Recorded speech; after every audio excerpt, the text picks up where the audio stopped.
Mahatmaya ne lu kore ne yung labi ne ma Mahatmaya tok so biro so biro ne jara ai tok da ma pe nat de la de pe pyama de la de swe nat de pyama de ye ami nama de ko pho thok biro pyo so de Mahatmaya tok ko be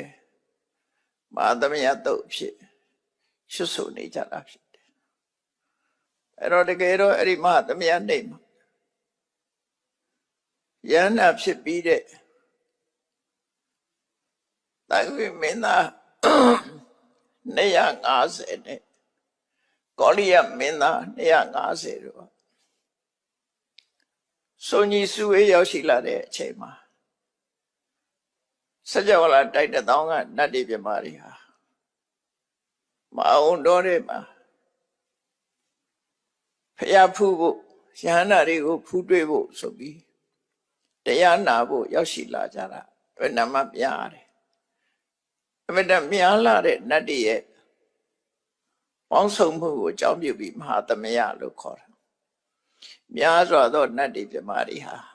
စုပေါင်းရောက်ရှိလာအဲ့ဒါလောက်များတာအမေတမရှားတယ်ပေါ့အဲ့ဒီမှာမြတ်စွာဘုရားဟောတဲ့တရားက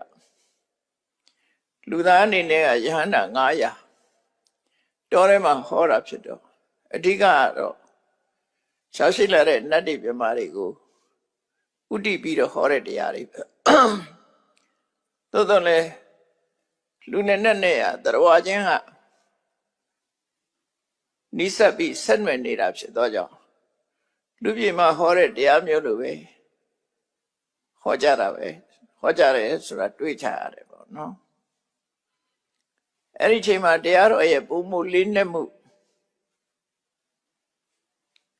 ပေါ်ရင်ထင်ရှားစေရန်အတွက်ပို့ပြီးတော့လဲနာယူတဲ့ပုဂ္ဂိုလ်တွေလွယ်ကူအောင်မိကုံးကိုဖြည့်တဲ့အနေနဲ့ဟောကြားတဲ့စနစ်ကိုအသုံးပြုတာဖြစ်တယ်။ဒါကြောင့်မြတ်စွာဘုရားကိုမိကုံးထုတ်ဖို့ဆိုတာတာမန်ပုဂ္ဂိုလ်တွေကတာမန်မိကုံးမျိုးသာထုတ်နိုင်တော့လေလေးနဲ့တဲ့တရားဓမ္မနဲ့ပတ်သက်တဲ့မိကုံးမျိုးကိုထုတ်ဖို့ဆိုတာတာမန်ပုဂ္ဂိုလ်မျိုးအနေနဲ့ခက်ခဲတယ်။ဒါကြောင့်မြတ်စွာဘုရားနေမိတဗုဒ္ဓဆိုတာကိုဘွားဖရာတဆူဖန်ဆင်းပြီးအဲ့ဒီကိုဘွားဖရာကမေးတဲ့မိကွန်းတွေကိုဖြစ်ဆိုတာဖြစ်တယ်မေးတဲ့မိကွန်းကတော့မိကွန်းတစ်ခုတည်းသာဖြစ်တော့လေဖြစ်ဆိုတဲ့အခါမှာအကျယ်တဝဲအကြောင်းမျိုးမျိုးနဲ့ပြည့်စုံအောင်ဖြစ်ဆိုထားလို့15ဂါထာတောင်ရှိတယ်ပေါ့နော်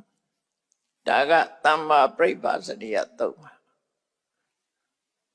နောက်သုတ်ဒီမှာလည်းပဲဒီလိုပဲနေမိတဖရာကမေးတာတွေကိုမြတ်ဗုဒ္ဓအစစ်ကဖြစ်ဆိုခဲ့တာသုတ်ပေါင်း6သုတ်နတ်တွေရဲ့ဇယိုက်က6မျိုးကွဲနေလို့အခုသမ္မာပရိပါဇနိယသုတ်မှာသမ္မာပရိပါဇနိယသုတ်ကတော့ရာဂဆရာရှိတဲ့နတ်တွေကိုဥတည်ပြီးတော့ဟောတာဖြစ်တော့ဆရာအားလျော်စွာမြတ်စွာဘုရားဟောတော့မြတ်စွာဘုရားဖြည့်တဲ့ခါထာတွေတပုတ်စီကိုကျင့်တရားနဲ့ပတ်သက်တာတွေစိတ်နဲ့စိတ်ထားတွေနဲ့ပတ်သက်တာတွေယူဆတွေနဲ့ပတ်သက်ပြီးတော့လောကကြီးကနေဘယ်လိုထွက်ရတယ်ဆိုတာကိုရှင်းလင်းဟောကြားခဲ့ပြီးဖြစ်တယ်ယခုခါမှဆက်လက်ပြီးတော့ဖြေတာတော့ဒီအဖြေနံပါတ်9မှာဘယ်လိုဖြေထားတော့ဆိုသာရုပ္ပံအတနောဝိထိတဝါနောသဘိက္ခုဟိန္ဒေယကင်စီလောကေတထာတတိယံဝိရိတဝါနဓမ္မံသမ္မာသောလောကေပြိပစေယဒီကုန်းစကားလေးကတော့ဒီနီးနဲ့အကောင်းဆုံးလောကကြီးကထွက်ခွာတာဖြစ်တယ်ဆိုတဲ့စကားတွေပဲလောကကြီးကဘလို့ထွက်ခွာတယ်လဲဆိုတာကို ဖြည့်ဆိုခြင်းဖြစ်တယ်ပေါ့ဒီမှာသာရုပ္ပံအတနောဝိရိတဝါကိုယ်နဲ့တင့်တော်တယ်မတင့်တော်ဘူးဆိုတာတမန်အပြင်သိနိုင်ကြတာမဟုတ်ဘူးသာရုပ္ပဆိုတာကိုယ့်အတွက်တင်းလျောက်ပတ်ပြီးအကျိုးဖြစ်ထွန်းတယ်ဆိုတာကိုယ်နဲ့လျောက်ပတ်တယ်ကိုယ်နဲ့မလျောက်ပတ်ဘူးဆိုတဲ့အတိဟာတမန်အတိမျိုးမဟုတ်ပဲနဲ့ထူးခြားတဲ့အတိတစ်မျိုးပဲဖြစ်တယ်လူတိုင်းဟာကိုယ်နဲ့စိတ်လျော်မှုရှိမရှိတွေ့တော့ဆင်ញင်မှုအားနေကြသည့်အတွက်ကြောင့်ကိုယ်နဲ့မသိတဲ့ဟာတွေလုပ်ပြီးလို့ဒုက္ခတွေရောက်တယ်ဆင်းရဲဒုက္ခတွေနဲ့ကြုံတွေ့ကြတယ်သာရုပ္ပဆိုကိုယ့်ဘဝမှာကိုယ်နဲ့အစဉ်ပြေတဲ့အနေအထိုင်မျိုးကိုယ့်ဘဝမှာတရားဓမ္မနဲ့ပတ်သက်ပြီးတော့ဘဝအတွက်အကျိုးပြုမဲ့တရားဓမ္မမျိုးနဲ့ဘယ်လိုနေထိုင်မဲ့ဆိုတာသိတာတာမန်ပုဂ္ဂိုလ်တွေမသိနိုင်ဘူးသိသူနဲ့မသိသူဟာမသိသူဟာပဲများတယ်ပေါ့နော်ဒါကြောင့်မလို့သာရုပ္ပံအတနောဝိရိတဝါလောကကြီးကထွက်ဖို့အတွက်ကိုယ်နဲ့တင့်တော်တယ်မတင့်တော်ဘူးဆိုတာသိဖို့လိုတယ်တဲ့ကိုယ်နဲ့တင့်တော်တာကိုရွေးချယ်တတ်ဖို့လိုတယ်အစားစားတော့မှလူတွေကကိုယ်နဲ့မတည့်တာလဲစားတယ်လေအနေထိုင်လည်းပဲမတတ်ကြဘူးအစားအသောက်ကလည်းမတတ်ကြဘူးအသွားလာလည်းမတတ်ကြဘူးမတတ်သည့်အတွက်ကြောင့်ကိုယ်နဲ့မတင့်တော်တဲ့အစားအသောက်အနေထိုင်အပြုမှုတွေကြောင့်လူတွေကဆင်းရဲဒုက္ခရောက်သွားကြတာအများကြီးပဲလောကဒါကြောင့်မို့ဒါဟာအသေးအဖွဲမဟုတ်ဘူးပေါ့တတိတမ္ပစညဆိုတဲ့နေရာမှာတမ္ပစညဆိုဆင်ញင်တုံတရားဆင်ញင်တုံတရားအားနည်းပြီဆိုလို့ရှိရင်လူတွေဟာကိုယ့်အတွက်အစဉ်ပြေတာမပြေတာကိုမသိနိုင်ကြဘူးလို့ဆိုလို့တယ်ဒါလည်းဉာဏ်ပညာတစ်ခုပေါ့နော်ဒါကြောင့်မို့လောကကြီးကထွက်ခွာဖို့အတွက်ဆိုရင်တော့ကိုယ့်အတွက်အစဉ်ပြေသလားမပြေဘူးလားဆိုတာသိဖို့အခြေခံအဖြစ်ရေးကြည့်တယ်တဲ့အဲ့လိုသိပြီးတဲ့နောက်မှာလိုင်းနာကျင့်သုံးရမယ့်အချက်တစ်ချက်ကနောဇဘိက္ခုဟိန္ဒေယကံစိလောကေလောကကြီးကိုကြည့်လိုက်မယ်ဆိုရင်တရားတွေကဒုနဲ့တူဒုက္ခပေးနေကြတာများတယ်လူချင်းချင်းလည်းဒုက္ခပေးတယ်လူကနေတိရစ္ဆာန်တွေဒုက္ခပေးတယ်တိရစ္ဆာန်ကလည်းလူကိုဒုက္ခပေးတယ်တိရစ္ဆာန်ချင်းလည်းဒုက္ခပေးတယ်နတ်တွေကလည်းဒုက္ခပေးတယ်နတ်ကလူကိုဒုက္ခပေးတယ်လူကလည်းနတ်ကိုဒုက္ခပေးတယ်နော်အဲ့တယောက်နဲ့တယောက်ဟာမေတ္တာသက်ဝင်ပြီးတော့ကောင်းကျိုးပြုတယ်ဆိုတာအမှန်တမ်းနေတယ်ဓမ္မပြည့်နေဒုက္ခပေးနေကြတာတွေကများတယ်ပေါ့လောကကြီးကအလုံးကိုဒုက္ခရောက်အောင်လုပ်နေတဲ့သဘောပဲတရားတွေကိုကြည့်လိုက်ပဲဆိုရင်လေတကောင်းဒုက္ခပေးကြတာပဲလေနောက်ဆုံးအစင်မြင့်မာတဲ့ဆိုရလူတွေကြည့်လေလူသားချင်းလည်းဒုက္ခပေးတာပဲနတ်ကိုသွားပြီးတော့လည်းဒုက္ခပေးတာပဲယုတ်စိုးနတ်တွေတစ်ပင်တွေခုတ်တယ်ဆိုတာဒုက္ခပေးတာပဲလေတော်ရီမီးရှို့တယ်ဆိုတာလည်းဒုက္ခပေးတာအလုံးဟာလူတွေကြောင့်ဒုက္ခရောက်ကြတာတွေကလည်းအများကြီးပဲတိရစ္ဆာန်တွေလည်းလူတွေကြောင့်ဒုက္ခရလူချင်းလည်းဒုက္ခပေးအဲ့ဒါလောကကြီးမှာကြီးမားတဲ့အကျင့်ပြတ်နေမှုတစ်ခုပဲတမန်မဟုတ်ဘူးဒါလောကကြီးဒုက္ခရောက်အောင်အကျင့်ပြတ်နေကြတာဖြစ်တယ်ဒါကြောင့်ဒီနေရာမှာလောကကြီးကထွက်ခွာရမယ့်ပုဂ္ဂိုလ်ဆိုရင်လောကထဲမှာရှိနေတဲ့အဆိုးတွေကိုပယ်ရှားဖို့လိုတယ်လေဒါကြောင့်မို့နောစဘိက္ခုဟိန္ဒေယကင်စီလောကေလောကမှာဘယ်သူကိုမှဒုက္ခမပေးရဘူးဘယ်သူကိုမှဒုက္ခမပေးရဘူးလို့ဆိုလို့တယ်အဲ့ဒီအဓိပ္ပာယ်ကစကလုံးလေးကကျင့်မိမဲ့လို့ဒါပါဏာတိပါဒကရှောင်ခိုင်းတာတို့နော်ဒုက္ခပေးတဲ့အရာတွေကရှောင်ခိုင်းကိုချင်းတရားမှာအမှန်တမ်းကြီးမားတဲ့ကိုချင်းတရားဖြစ်တယ်လူတွေကသရဝါတွေဒုက္ခပေးနေတာတနေ့တနေ့တန်းချီပြီးတော့တတ်နေကြတာအတိတဲ့ဒုက္ခပေးကြတော့မရှိဘူးလူချင်းချင်းလည်းတတ်နေကြတယ်ဒါဒုက္ခပေးနေတာပဲနော်အဲကြောင့်မို့ဒါဟာပေါ့သေးသေးလို့ မထင်နဲ့နောစဘိက္ခုဟိန္ဒေယကင်စီလောကေလောကမှာမြည်သူတူတယောက်ကိုမှဆိုတာမြည်သည့်လူသားမြည်သည့်နတ်မြည်သည့်တိရစ္ဆာန်မြည်သည့်တ attva ကိုမှညှင်းဆဲတာဒုက္ခပေးတာမလုပ်ရဘူးအလုံးပေါ်မှာမေတ္တာသက်ဝင်ချစ်ခင်တယ်အကျဉ်းတရားထားတယ်ဆိုတာထားကိုရည်ညွှန်းတာပဲ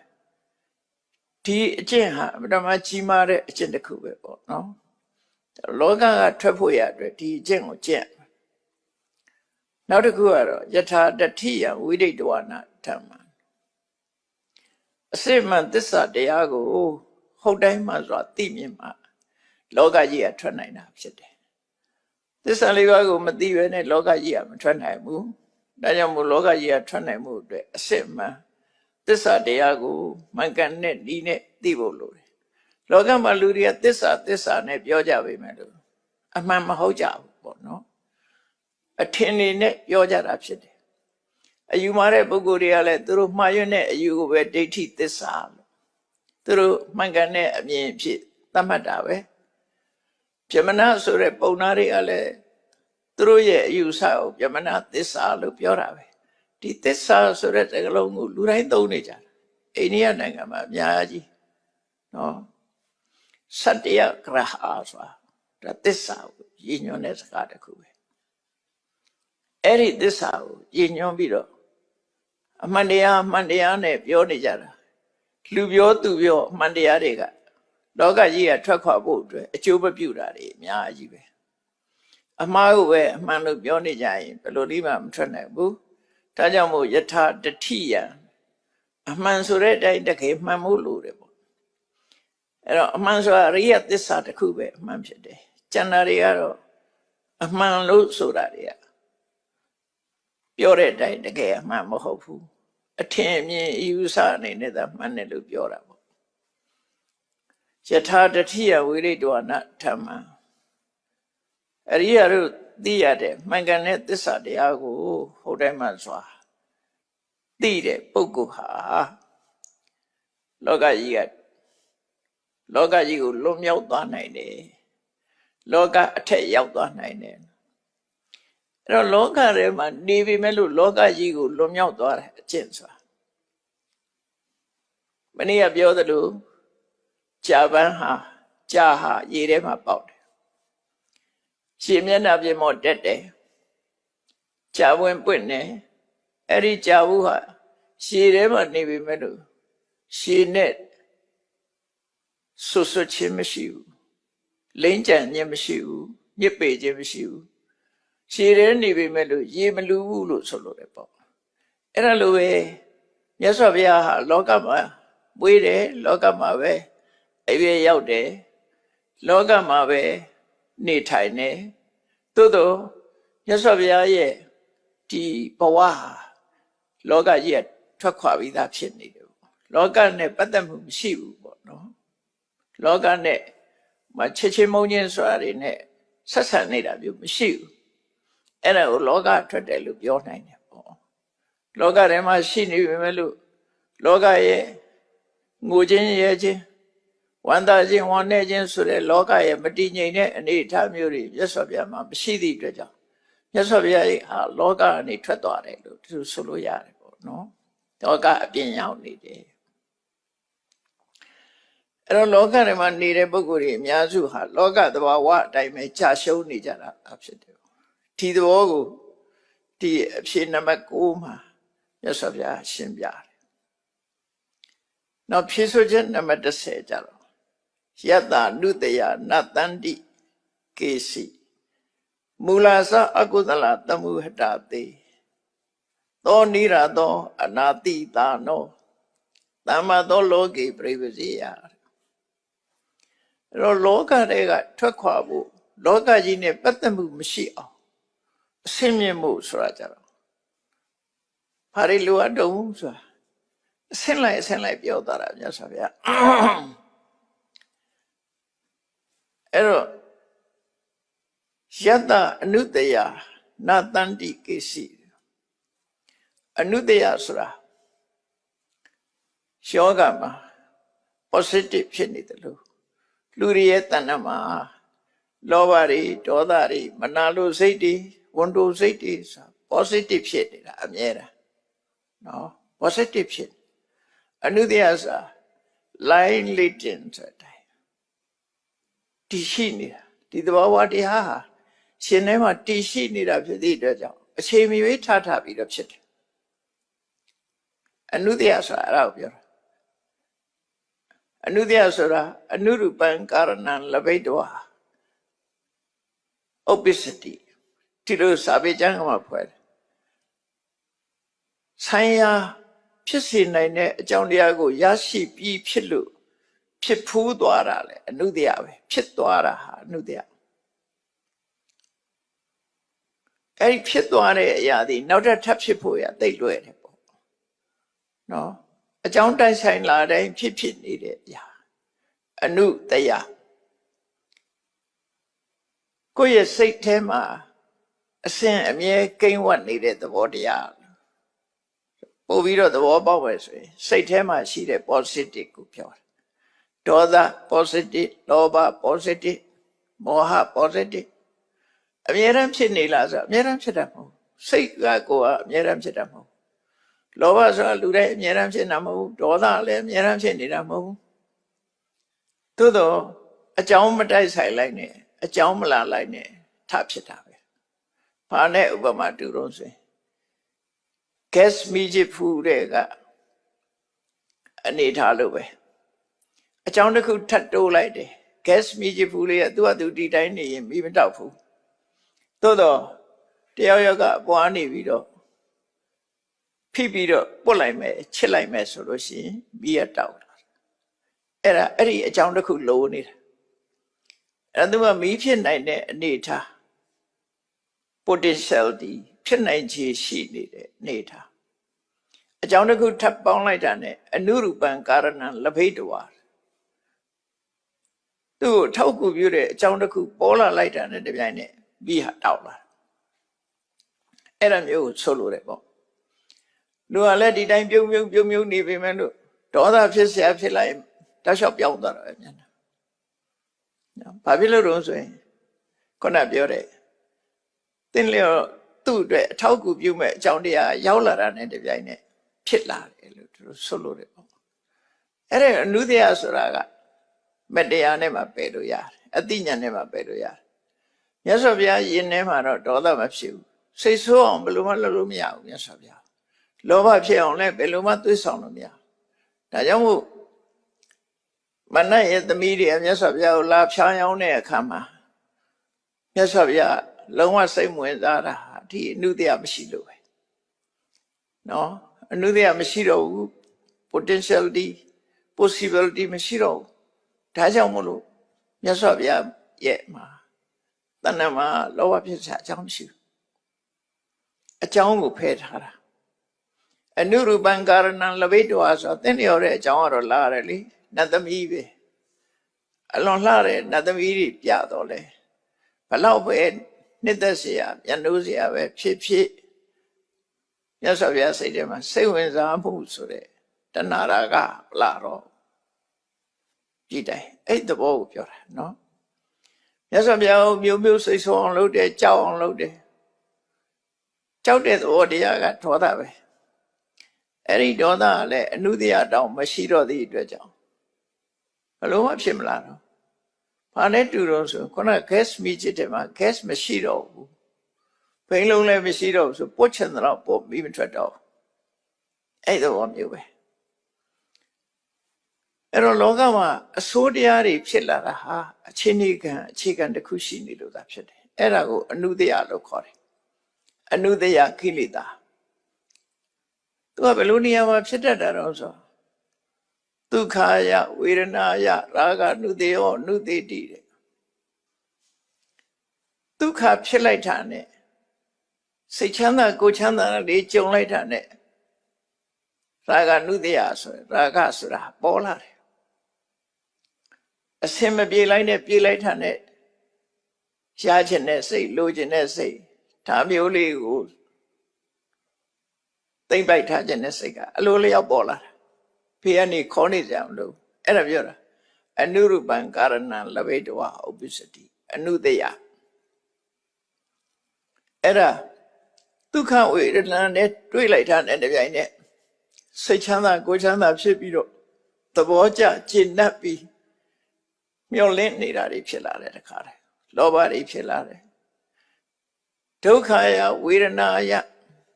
Patiga knew they or do they did. Kokayama, Anitai,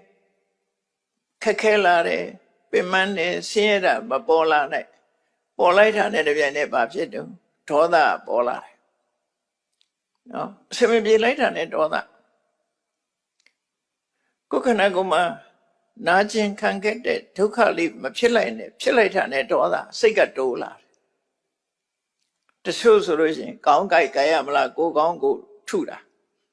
Elodom said, no? Papshi Piamala, so we don't. Yoga will say to Ralesi, later and Tayamla. No, let's say me Malay, Malaya Bula. Amuse me. Kumachita Chitane, to others such a Chinola. Era a Nurupan Karana Lavedua obesity. A talk of you may Jonaku young later net to a trailer. Erilu, a neat time you knew the other core. Tajamu Tokane, Maduline, Twilight and Edivine, Saturaro, Sixuraro, Macanyanaro, Chilaja. Erago Jambu Vido. Macanyana Jambu be outdoor museum Chijarali. The Saturday. Turianimam Hofu. Erago solo rebo. Now Adoka Madukaya, Wiranaya. Always knew they all knew they did. Simbira Lemo. Semibire Dukalemo, Dukalemo, Badidare, Kanzaja Ledger, Luga Badibiam, Adima Maburo, Tishimu, Badivene job Shalebian. Eri Sekanza Jajaro, Luria, Badivene job Shara Shetoya. A man Badila de Ponque like de Yada Kuchetore. A mounty, a mountain of Cheto the Lu. Adoka Maduka Sure, Dukalemo, Matinshare, Kanzaja Ledger, Luga, Madila di Drajan, Parcanos, Awesa knew the yard. No, Madila had even knew the other Kube. Awesa knew the Gainore.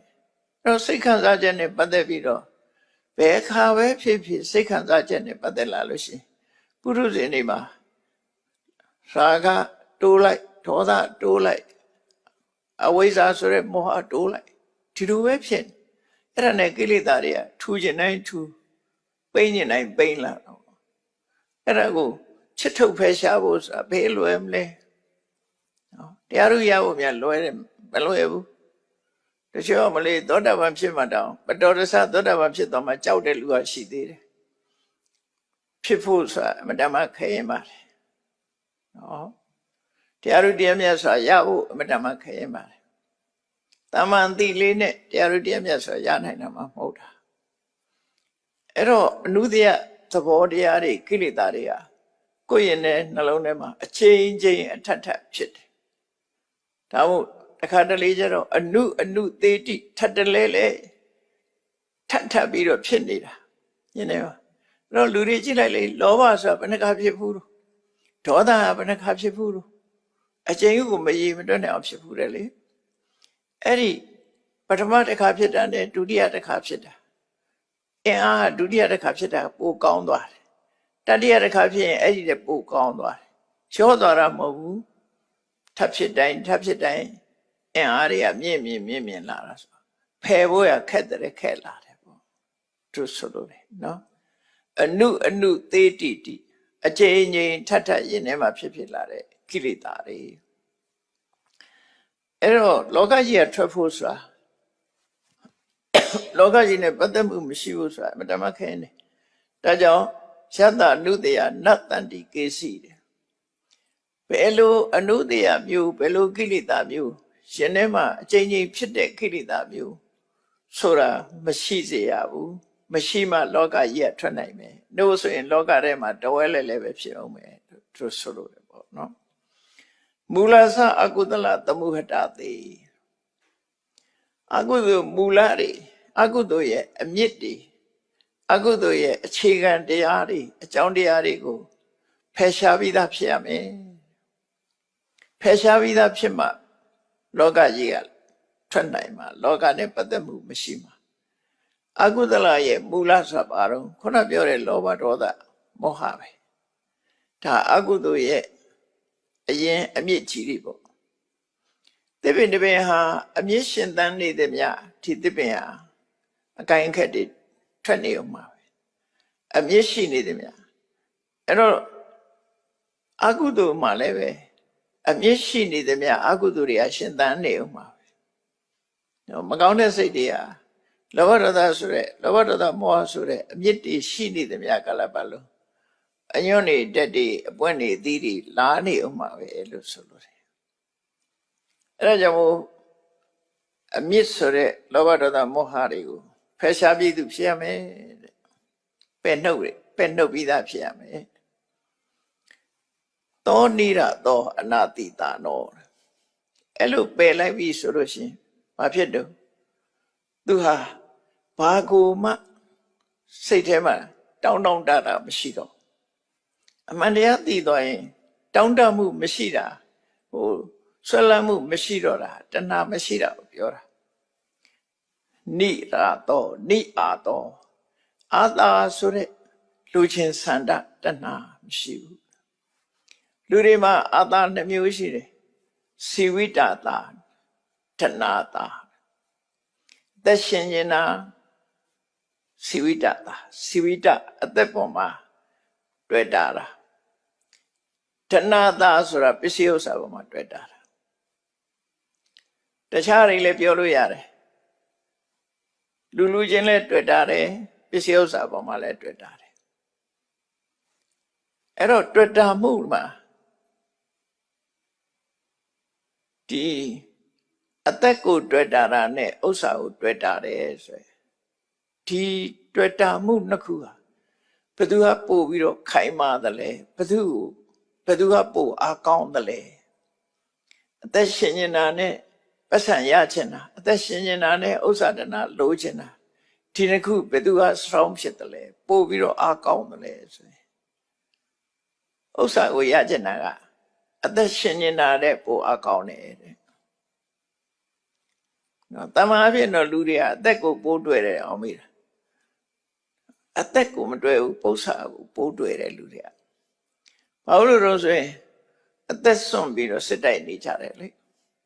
ရှားလာမဲ့အခွင့်အရေးကိုပို့ပြီးတော့လိုချင်သိချင်းသေးပါစေဆိုလို့တယ်နောက်တစ်ခါပစ္စည်းဥစ္စာရဖို့ဆိုရင်မိုင်းတွေမှာလှုပ်တဲ့လူတွေကြည့်ဟုတ်တွင်းနဲ့ကြီးတွေဆင်းပြီးတော့ကြောင်မီတွေတွန်းတာတို့ရွှေကျင်တာတို့အသက်စွန့်ပြီးလုပ်နေကြတာသူတို့အသက်နှမျောရင်အန္တရာယ်ရှိတာပဲလုံးတယ် dangerous ဆိုတဲ့နေရာပဲသွားမလဲဒါပေမဲ့ dangerous ဆိုတဲ့နေရာကိုသွားတာဘာလို့လှုပ်သွားတာတုံးဆိုပတ်စံရချင်လို့ပဲပတ်စံကိုတွေ့တာပုံများတဲ့ဆိုဟုတ်တယ်ပတ်စံကိုတွေ့တာတဲ့ဥစ္စာတဏှာကိုတွေ့တာတဲ့တဏှာပူဆောင်းဖြစ်တယ်အသက်ကိုတောင်စွန့်ပြီးတော့ပတ်စံရှာကြတယ်အဗဒမအန္တရာယ်ကြီးမားတဲ့ပင်လယ်ခရီးကြီးတွေကိုဖြတ်တန်းပြီးတော့ငွေကြေးရနာရှာဝေကြတယ်လေငွေကြေးရနာရှာတကယ်အန္တရာယ်ကြီးတာအဲ့ဒါတော့အသက်ကိုမတွေ့တာလို့ဥစ္စာကိုတွေ့တာလို့လူတွေဟာအသက်စွန့်ပြီးတော့ပတ်စံရအောင်ဥစ္စာတဏရအောင်ကြိုးပမ်းနေကြတာဒါသက်သေတာရကပဲဖြစ်တယ်ပေါ့တဏမရှိတော့ဘူးဆိုရင်နိရာတာအသက်လည်းမတွေ့တာတော့ဘူးဥစ္စာကိုလည်းမတွေ့တာတော့ဘူးဘဝကြီးကိုလည်းမတွေ့တာတော့ဘူးတဲ့ခုနပြောတဲ့အကုသိုလ်ရဲ့အမြစ်တွေဖယ်နှုတ်ပြီးသားပုဂ္ဂိုလ်အနုတ္တရာတွေမရှိတော့တဲ့ပုဂ္ဂိုလ်ဟာဘာကိုမှတွေ့တာမှမဟုတ်ဘူးမတွေ့တာရုံနဲ့မကဘူးအနာတိတာနောနောင်ဆိုတာကိုလည်းမျှော်လင့်ချက်ရှိတာမဟုတ်တော့မတွေ့တာရင်လူတွေကတွေ့တာဘူးကိုအကြောင်းပြုပြီးတော့ဘာဖြစ်ချင်လဲဆိုတာရှိတယ်လေအတိတလို့ခေါ်တယ်သူကြတော့အနာတိတနောနအာတိတမရှိတော့ဘူး ဘာဖြစ်ချင်တယ်ညာဖြစ်ချင်တယ်ဆိုတာမရှိတော့လူတွေဟာမျောလင်းချက်နဲ့အသက်ရှင်နေကြတယ်ဆိုတာဒီအတိတပဲလေတဏှာရဲ့သဘောပဲအဲ့တော့အနာဂတ်ကိုမျောပြီးတော့မျောလင်းချက်တွေနဲ့ဘဝကြီးမှာဖြတ်တန်းနေကြတာဖြစ်သည့်အတွက်ကြောင့်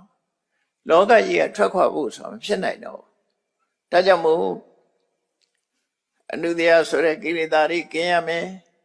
အကုသိုလ်ရဲ့အရင်းမြစ်ဖြစ်တဲ့လောဘဒေါသမောဟကိုဖယ်ရှားပြီးသားဖြစ်ရမယ်နော်အထူးသဖြင့်တွေ့တာမှုကြီးမားတဲ့အာသာဆိုတဲ့တဏှာကိုဖယ်ရှားနိုင်ရမယ်မျောလင့်တောင်းတချက်တွေမရှိတဲ့လူဖြစ်ရမယ်အဲ့ဒါဆိုရင်သမ္မာသောလောကေပြိပဇေယ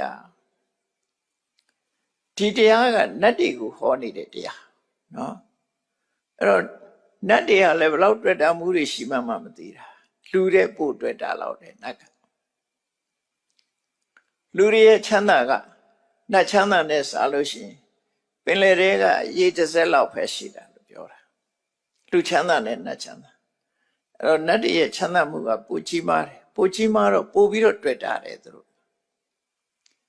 ပို့ပြီးတော့တွေ့တာမှုတွေပိုများတယ်သူတို့မှာအဲ့ဒါကြောင့်မို့မြတ်စွာဘုရားနတ်တွေကိုတွေ့တာမှုတွေလျှော့ချဖို့အတွက်ဒီအဖြေကိုဖြေပြီးတော့ရှင်းလင်းဟောကြားတာဖြစ်တယ်ပေါ့နော်နောက်7ခုမြောက်အဖြေကြတော့ဗာပေးတော့ဆိုအာတဝခိနောပဟိနမာနောသဗ္ဗံရာဂပဋ္ဌံဥပတိဝတ္တော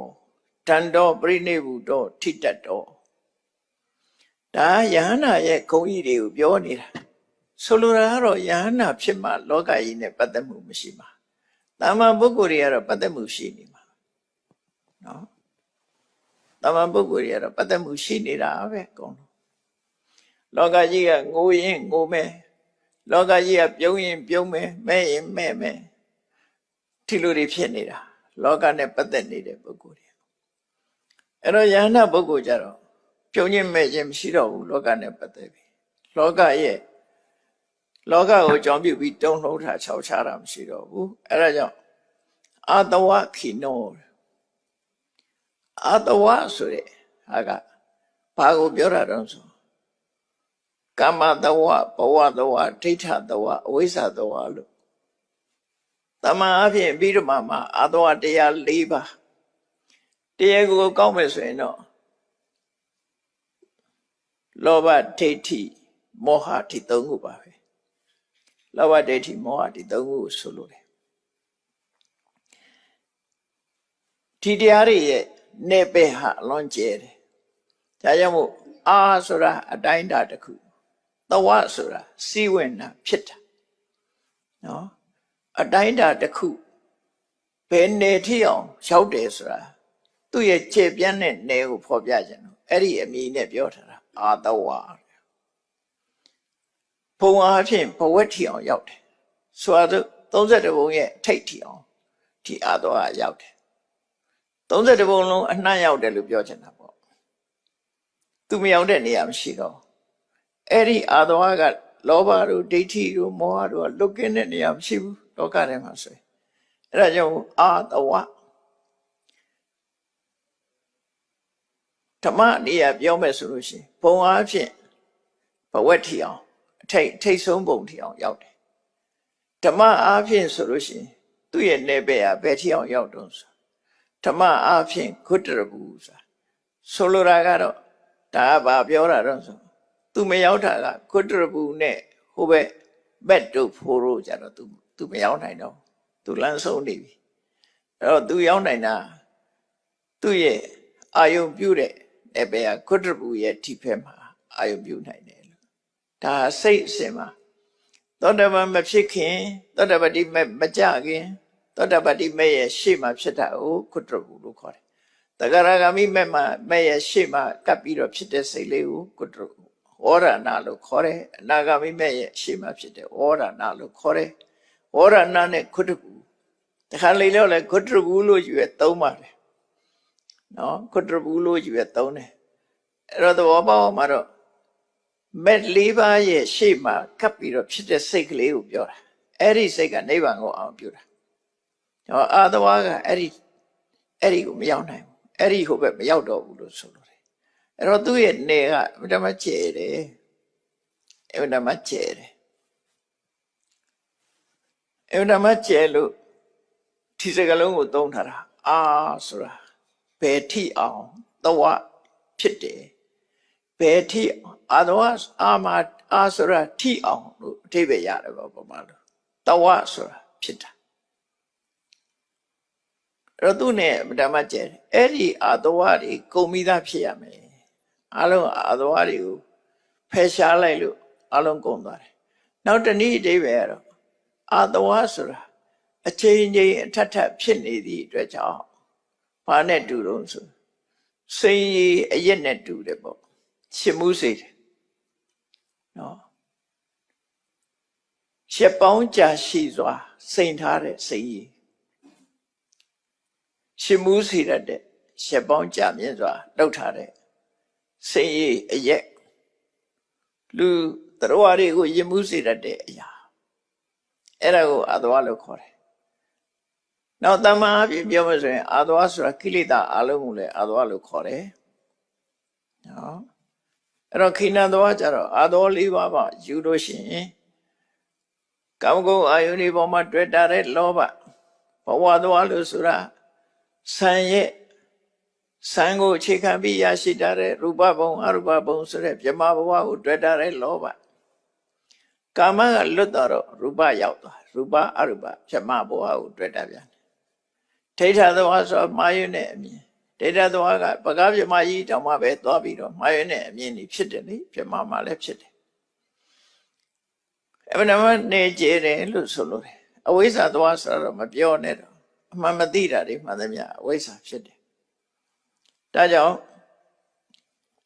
လောကကြီးတစ်ခုလုံးကလွန်မြောက်ဖို့လောကကြီးကထွက်ခွာဖို့ဆိုလို့ရှိရင်တော့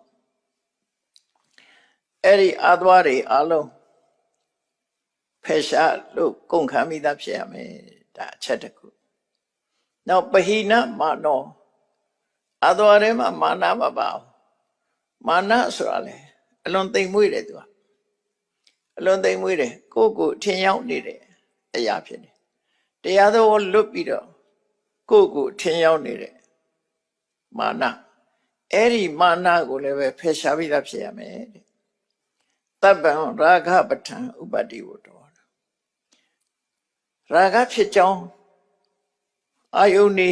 ရာဂရဲ့ဖြစ်เสียလမ်းကုံသွားရမယ်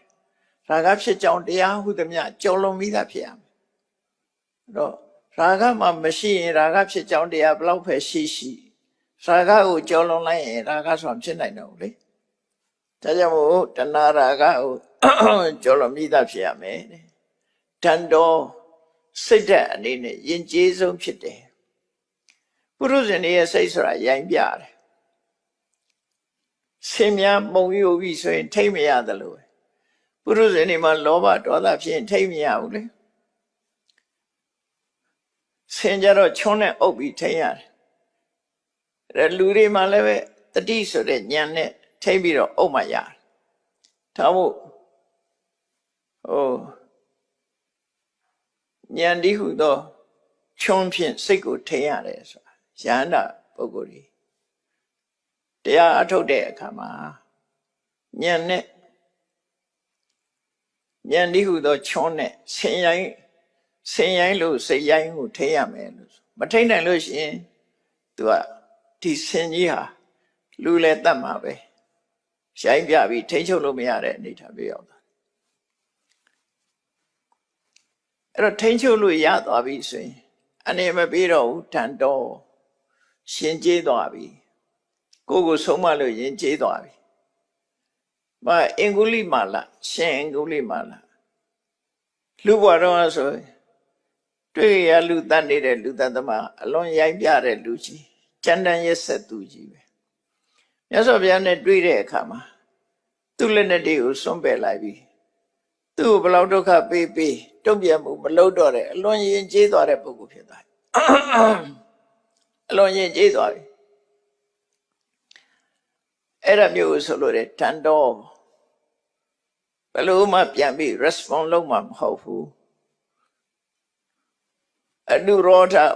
ဝိရောဓဝိပိနောလိုက်လျောခြင်းစံကျင်ခြင်းဆိုတာမရှိတော့ဘူးရှင်ကျေးသွားတယ်ပြိနိဗ္ဗုဒ္ဓရှင်ထဲမှာရှိတဲ့ကိလေသာတွေငြိမ်းသွားတယ်ထိတတ်တော်ထိတအတ္တအတ္တဆိုတာဒီနေရာစိတ်ကိုယူတာကြံ့ခိုင်တဲ့စိတ်ဓာတ်ကိုရရှိသွားတယ်ယန္နာပုဂ္ဂိုလ်ရဲ့စိတ်ဓာတ်ကြံ့ခိုင်သွားတယ်သူဆိုလို့တယ်ပေါ့ဘာကြောင့်မှရိမ့်ရိုင်သွားတာမရှိတော့ဘူးအဲ့ဒီလိုပုဂ္ဂိုလ်မျိုးသည်လောကကြီးကထွက်ခွာနိုင်ပါတယ်လောကကိုလွန်မြောက်ပြီးတော့လောကရဲ့သဘာဝအထက်ကိုရောက်သွားနိုင်ပါတယ်လို့အဲ့လိုဆိုလို့တယ်နောက်12ခုမြောက်မိဂုံးရဲ့ဖြေရတော့ဒီလိုအချက်လက်တွေကိုအမျိုးစုံအောင်မြတ်စွာဘုရားဖြေနေတာဟာတရားနာပရိသတ်ရဲ့ပုဂ္ဂိုလ်တွေမှာစိတ်ထဲနှလုံးထဲရောက်အောင်အမျိုးမျိုးဖြေတယ်လို့ပဲမှတ်ရလူကအမျိုးမျိုးပါတယ်လေနတ်တွေကလည်းအမျိုးမျိုးပဲလေလူစိတ်ထားနတ်စိတ်ထားစိတ်တွေကအမျိုးမျိုးဝါသနာစိတ်တွေကအမျိုးမျိုးဆိုသူတို့ကအလုံးနဲ့တရားအလုံးကိုသူတို့မိချင်မှမိမှာဟောပြစ်တဲ့ထဲကတစ်ချက်လောက်ထိသွားလို့ရှိရင်သူကလွတ်သွားတာတစ်ချက်လောက်ထိလိုက်တာနဲ့ဟာထိသွားဖို့လိုတယ်ပေါ့နော်အဲကြောင့်မြတ်စွာဘုရားအမျိုးစုံဟောတယ်လို့မှတ်တာကိုကြိုက်တာလေးတွေးမှသူကသဘောကျတာလေနတ်တွေကလည်းအဲ့လိုပဲသူတို့ကြိုက်တဲ့စကားလုံးလေးနဲ့ဆိုရင်ပွင့်သွားတာလူကလည်းအမျိုးစုံပဲသူ့ရဲ့အသိဉာဏ်တကားကိုဘာနဲ့ဖွင့်မလို့ဆိုဒီစကားလုံးလေးတွေနားထောင်ရင်သူကအသိဉာဏ်တကားပွင့်သွားတယ်ဒါကြောင့်မို့12ခုမြောက်ကြတော့မြတ်စွာဘုရားဘာဟောတော့ဆိုသတ္တောတုဒ္ဒဝါနိယမထတ္တိဝေကဂတိတုနဝေကတာရိတိရောလောဘဒေါသဝိနည်းပဋိကသမသောလောကေပြိပစီယတဲ့အဲ့တော့ဒီမှာဘာထည့်ပြောထားတော့ဆိုတတ္တောကံကံဤကျိုးကိုယုံကြည်သူယရဏသုံးပါးရဲ့ခုံကိုယုံကြည်သူယုံကြည်တယ်ဆိုစိတ်ဝင်စားတာ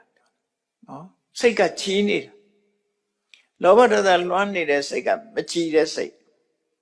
တရားဖြစ်လာတဲ့စိတ်ကကြည်တဲ့စိတ်အဲ့ဒီစိတ်ကြည်လာတာပြောလူတွေပြောတော့ဟုတ်လားဒီနေ့ကစိတ်မကြည်ဘူးစိတ်မကြည်ရင်ဖះလဲရှိခိုးမှမဟုတ်ဘူးကောင်းတဲ့လို့မလုပ်ဘူးလေစိတ်မကြည်တဲ့လူကစိတ်ကြည်လာပြီဆိုရင်ကောင်းတာတွေအကုန်လုပ်ကြတယ်အဲ့တော့တရားဆိုတာရှင်တဲ့နှလုံးထဲမှာရှိတဲ့နောက်ချုပ်စေတတ်တဲ့ကိလေသာတွေလျှော်နေသွားပြီးတော့စိတ်ကကြည်နေတာစိတ်ကြည်တာနဲ့ပျော်တာနဲ့ကတခြားစီနော်မတူပျော်ရှားတာနဲ့မတူသူစိတ်ကလေးကြည်နေပြီဆိုရင်ကောင်းတာလုပ်ချင်တယ်သူအဲ့ဒီတတ္တာနတ်တွေလည်းတစ်ခါတခါစိတ်ကြည်ခြင်းမှကြည်မှသူတို့ကလည်းစိတ်ကောက်ကြတာလည်းရှိမှာပေါ့သူတို့ချင်းချင်းမတည့်တာတွေလည်းရှိမှာအဲကြောင့်ဘာလို့လို့ဆိုရင်ပိစတိခသဘောလေးတစ်ခုပေါ်အောင်ပြောပြမယ်စိတ်ကြည်တာမကြည်တာနတ်တွေမှလည်းအရှုပ်ရှင်းနေတာရှိတယ်လေပိစတိခဆိုတာခန္ဓာဘနတ္တခန္ဓာဘနတ်တွေကခုပညာခုခေတ်လို့ပြောလို့ဆိုဆိုကယေတိတွေပေါ့နော်အဆိုကယေတိနတ်တွေကခန္ဓာဘနတ်လို့ခေါ်တယ်အဲ့ဒီခန္ဓာဘနတ်တွေကိုအုပ်ချုပ်တဲ့နမင်းကြီးကတတရထလို့ခေါ်တယ်ခန္ဓာဘနအဓိပတိမဟာရာဇာယတတိတောအရှိရက်ကနေပြီးတော့သူကဆောင်းလျှောက်တဲ့ပုဂ္ဂိုလ်အဲ့ဒီခန္ဓာဘနတာဖြစ်တဲ့ပစ္စတိခသူ့လက်ထဲမှာဖေလူဝပန္တုဖေလူဝစာဩရှိတိကိုပြောတာဟိုဖေလူဝပြောတာမဟုတ်ဩရှိတိဩရှိတိကဒီမဲ့ပြီဆိုလို့ရှိရင်မဲ့တဲ့ဩရှိတိတွေကဝါနုနုလေးလေအစိမ့်ဆိုရင်ဩရှိတိမမဲ့သေးရင်အစိမ့်ရောက်ဩရှိတိအမဲ့လာပြီဆိုလို့ရှိရင်သူကအဝါရောင်ဖြော့ဖြော့လေးဖြစ်လာတယ် အဲ့ဒါဖေလူဝပန္ဓုတဲ့ပန္ဓုဆိုဖြော့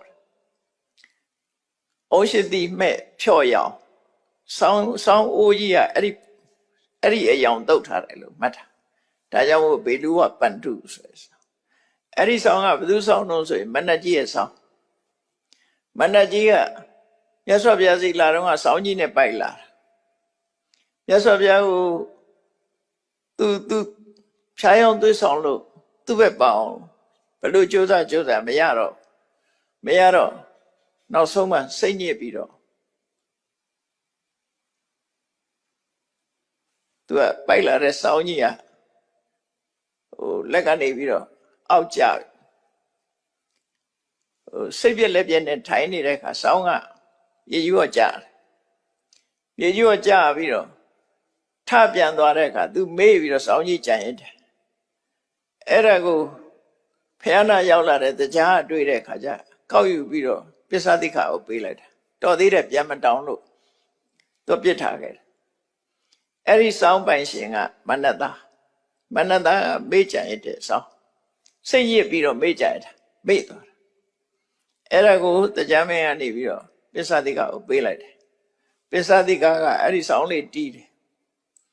တခါတော့ကတရားမင်းကပစ္ဆတိခါကိုလွှတ်လိုက်တယ်မင်းနဲ့ဖះနဲ့ယဉ်နှိပါတယ်ကွာမင်းကြိုတင်သွားပြီးတော့ငါဖះစီလာခြင်းနဲ့ဆိုတော့သူကကြိုတင်ပြီးတော့ရှောက်လိုက်သူတို့လည်းပဲဒီသတင်းပို့တာပေါ့နော်တရားမင်းကြီးကဖះစီလာခြင်းနဲ့ဆိုတော့ကြိုတင်ပြီးတော့သတင်းပို့တာအဲ့တော့ပစ္ဆတိကကိုလွှတ်လိုက်တာရှေ့တော်ပြေအိနာတလာဆိုတဲ့ခုတဲ့မြတ်စွာဘုရားသတင်းတော်အဲ့တော့ပစ္ဆတိကလူငယ်လူရွယ်ဆိုတော့နတ်ငယ်နတ်ရွယ်ဆိုတော့သူကဖះနဲ့လည်းယဉ်နှီးပုံရဖះစီရောက်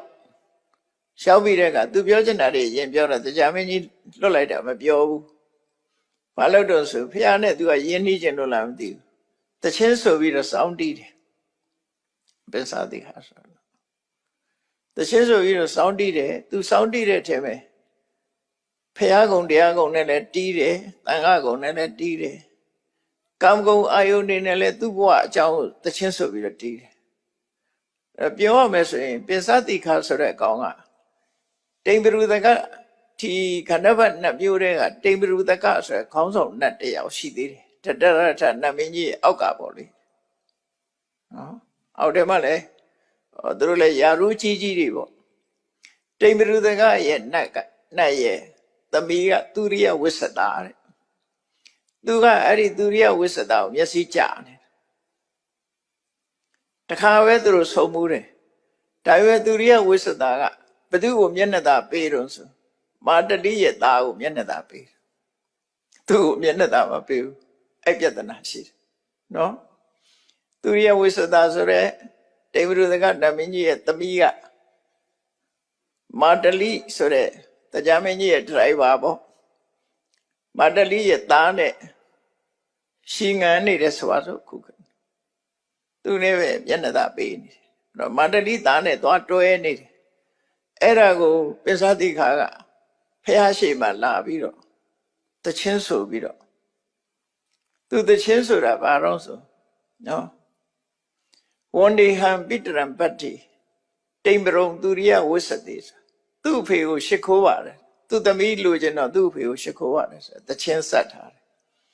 အဲ့တချင်းနဲ့မြတ်စွာဘုရားရှိမှလာတီးပြီးတယ်အဲ့လိုတီးတဲ့အခါမြတ်စွာဘုရားကသူ့ဟာသူတီးလို့ပြီးသွားတဲ့အခါကျတော့ပိဿတိကမင်းစောင်းတန်တဲ့သချင်းတန်ကလိုက်လျောပါတယ်လို့ဆိုလိုတာမြတ်စွာဘုရား appreciate လုပ်တာမင်းသချင်းနာတော့လို့ကောင်းလိုက်တာကွာထပ်တီးစားမအောင်ဆိုပါအောင်လို့တော့ပြောမပြောဘူးသို့တော့ကောင်းတာကိုကောင်းမှသိတယ်မြတ်စွာဘုရား appreciate လုပ်တာမင်းစောင်းတန်တဲ့သချင်းကမတမ်းမလိုက်ဖက်ပါတယ်လို့ပြောလိုက်တာသူကသဘောတွေကြာပြီးတော့တရားမင်းကြီးကဒီကောင်ကြားနေတဲ့သချင်းတွေဆိုပြီးတော့ကြားနေတယ်ဆိုပြင်မဲ့ကနေတရားမင်းကလှမ်းပြောတယ်ငါမှလိုက်တာအလျှောက်လေးဆိုအဲ့ကြမှာသူလျှောက်တယ်နော်ဖြစ်ရပုံကတော့အဲ့လိုနောက်တော့တရားမင်းကြီးကဖះစီရောက်လာတဲ့အခါသူမေးချင်တာတွေမေးတော့မြတ်စွာဘုရား ဖြည့်ဆိုပြီးတရားကဘလောက်ကံကောင်းသွားတော့ဆိုသူသေးမဲ့အချိန်ကဖះရှိမှတရားလျှောက်ရင်နဲ့အချိန်ကစီသွားတယ်အဲ့ဒီမှာသေပြီးတော့ချက်ချင်းတရားပြန်ဖြစ်သွားတယ်သေမှမသိလိုက်ဘူးအဲ့ဒီလိုင်ကူတွေကထွက်တော့သူကတရားအသစ်ကလေးမွေးခါစားတရားလေးပေါ့ဒါပေမဲ့လူလို့ဖြည်းဖြည်းကြီးနေရတာမဟုတ်တော့မသိကြဘူးမြတ်စွာဘုရားပဲသိတယ်တရားအိုကသေပြီးတော့တရားပြူလေးဖြစ်နေပြီသူကအဲ့တော့ပင်စတိခါလျှောက်ပေးလို့ငါမြတ်စွာဘုရားစီရှောရှုခရရတယ်ဆိုပြီးတော့တရားမင်းကြီးကသူလိုချင်တဲ့သူရိယဝိသတာနဲ့လူကြီးကစီစဉ်ပေးလိုက်တယ်ဆိုတော့အဲ့ဒါနဲ့သူရသွားတယ်သူရိယဝိသတာနတ်တွေကိုသူရသွားနော်အဲ့တော့နတ်ပြည်မှာလည်းအရှုပ်ရှင်းနေရရှိတယ်ပေါ့အဲ့ဒီဟာနဲ့ပတ်သက်လာတော့ဒီနတ်လောကမှာလည်းပဲအမျိုးစုံရှိတယ်ဆိုတာပြောတာနော်လူမျိုးစုံနတ်မျိုးစုံရှိဒါကြောင့်တတ်တော်ကုသိုလ်ကောင်းမှုပေါ်မှာစိတ်ဝင်စားတဲ့နတ်ရှိတယ်မဟုတ်တဲ့စိတ်ဝင်စားတဲ့နတ်ကလည်းရှိတယ်အရက်တောက်ခြင်းတဲ့နတ်ကလည်းရှိတယ်ဆုံးပဲနတ်ကလည်းဒါကြောင့်မို့လို့လူပြေကမကောင်းတဲ့လူနဲ့ဆိုရင်မကောင်းတဲ့နတ်ကပေါင်းတယ်သူတို့လူပြေမှာတစုံတစ်ခုအကြောင်းပြုပြီးတော့ကွဲကြပြဲကြတယ်ဆိုရင်အဲ့ဒီနတ်တွေကလည်းပဲသူတို့နဲ့သဘောတူရပါတာပဲပြမတိအောင်ကွဲတယ်လို့ပြောတယ်ကောသမိဖျားကောသမိယဟန်နေအယူဝါဒနဲ့ကွဲပြားတဲ့ခါမှာနတ်တွေကလည်းအုပ်စုလိုက်ကွဲသွားတယ်သူထောက်ခံတယ်ငါထောက်ခံတယ်ပေါ့နော်အဲ့ဒီလူတွေဖြစ်နေရှိကြတယ်ပေါ့အဲ့ကြောင့်မို့နတ်ပြည်မှာလည်းလိုအပ်ချက်တွေရှိတော့တတ်တော်စိတ်ကြည်နူမှုတွေရှိတယ်သုတဝါဘောဓုတများသူဖြစ်ရမယ်နိယမထတ္တိစာနိယမဆိုမတရားကိရိတာကိုဖယ်နိုင်တဲ့အရိယမက်ကိုတွေ့မြင်ပြီးတဲ့ပုဂ္ဂိုလ်ဖြစ်ရမယ်ဝေကကတိတုနဝေကတာရိဓီရောလောကလူတွေကအုပ်စုကွဲနေတာတွေကများတယ်သူအုပ်စုကိုယ်အုပ်စုဒါတဘာဝပဲနတ်တွေမှာလည်းပဲအုပ်စုကွဲတယ်လူတွေမှာလည်းအုပ်စုကွဲနေတယ်အဲ့ဒီအုပ်စုကွဲနေတဲ့ထဲမှာအုပ်စုကွဲတာကိုသဘောကျတဲ့ပုဂ္ဂိုလ်ရှိတယ်အုပ်စုပညာရှင်တွေကတော့အုပ်စုကွဲတဲ့နောက်ကိုမလိုက်ဘူးတဲ့လောဘဒေါသဝိနည်းပဋိကံလိုချင်တတ်မဲ့တဲ့လောဘတွေမုန်းတီးတဲ့ဒေါသတွေ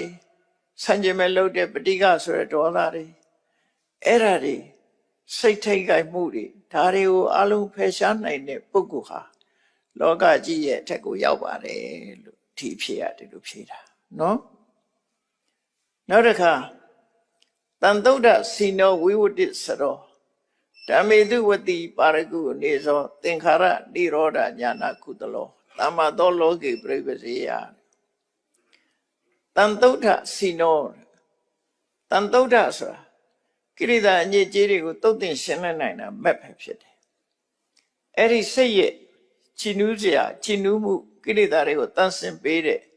မတရားဖြင့်အောင်နိုင်ပြီးတဲ့ပုဂ္ဂိုလ်ကိလေသာကိုအောင်နိုင်ပြီးတဲ့ပုဂ္ဂိုလ်ဖြစ်ရမယ်တဲ့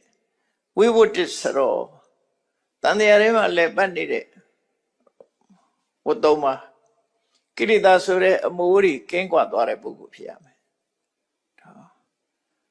ဓမ္မေတုဝတိပါရကုအနေစောတယ်ဓမ္မေတုသစ္စာတရားနဲ့ပတ်သက်လာလို့ရှိရင်စွန့်ရည်တတိဉာဏ်ဤဉာဏ်တဲ့အပြည့်အဝရှိတယ်ပြေဝရှိလို့ပါရဂုဆိုတဲ့တစ်ဖက်ကမ်းဖြစ်တဲ့နိဗ္ဗာန်ကိုရောက်ပြီးသားဖြစ်တယ်အနေစောလူရဲ့စိတ်နှလုံးကိုတုန်လုံးစေတတ်တဲ့တွေ့တာမှုဆိုတာမရှိဒီတဏှာရှိနေရင်လူဟာတုန်လို့တယ်ဘယ်တော့ပဲဖြစ်ဖြစ်နော်တရားမှကြောက်တာတရားမှဆိုလဲတုန်လို့တယ်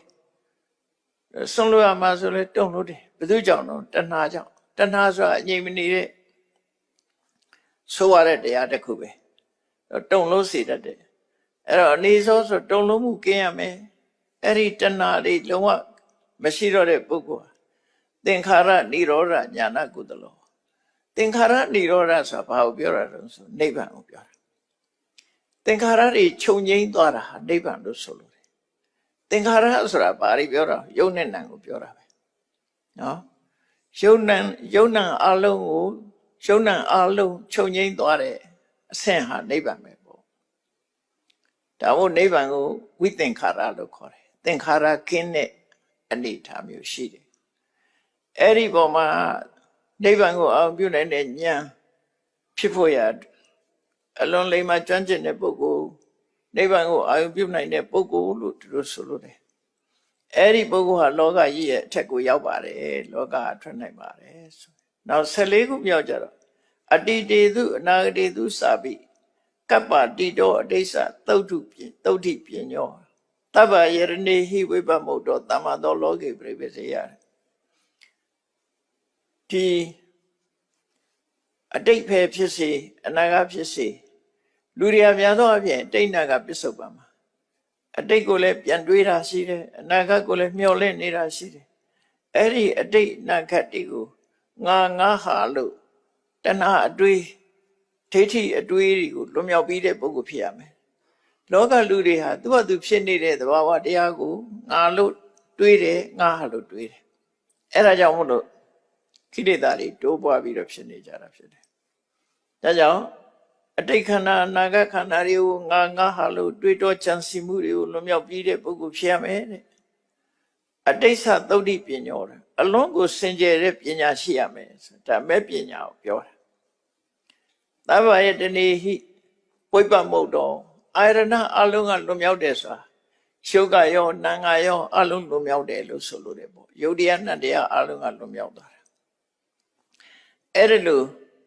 ခန္ဓာကိုလွန်မြောက်သွားတဲ့ယန္နာပုဂ္ဂိုလ်ဟာလောကကြီးနဲ့ဆက်ဆက်မှုမရှိဘူးလောကကြီးရဲ့အပြင်ကိုရောက်တယ်လို့သူတို့ဆိုလို့တယ်ပေါ့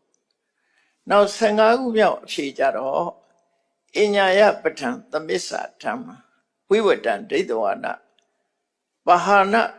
မာသဝနာတဗ္ဗုပတိနံပြိခယနောတမ္မသောလောကေပြိပစေယဒါကနောက်ဆုံးမြတ်စွာဘုရားဖြေတဲ့အဖြေ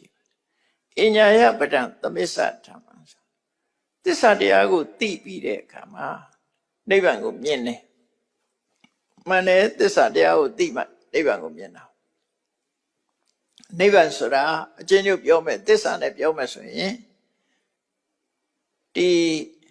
ဥပါဒနဲ့ခန္ဓာ5ပါးတဏမတပါး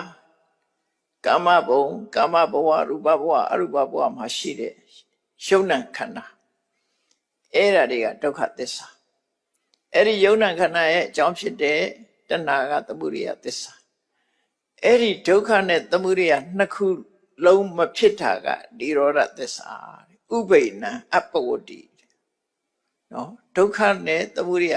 အကြောင်းနဲ့အကျိုးဒီနှစ်ခုစလုံးမဖြစ်တော့ဘူးဆိုရင်ဒါနိဗ္ဗာန်ကိုဖော်ပြတဲ့အခါမှာဒီရထားတဲ့ခန္ဓာကဒုက္ခသစ္စာထိုခန္ဓာရခြင်းအကြောင်းဖြစ်တဲ့တဏှာကသမုဒိယသစ္စာအဲ့ဒီဒုက္ခနဲ့သမုဒိယနှစ်ခုမဖြစ်တော့တာကនិရောဓသစ္စာမဖြစ်ခြင်းအကြောင်းကိုကျက်ဆောင်ပေးနိုင်တာကမဂ္ဂသစ္စာလို့အဲ့တော့သစ္စာ၄ပါးကိုသိလိုက်လို့ရှိရင်ဒါပြည့်စုံသွားတာဒါမို့သစ္စာတရားကိုအတိအသီးသိပြီးတော့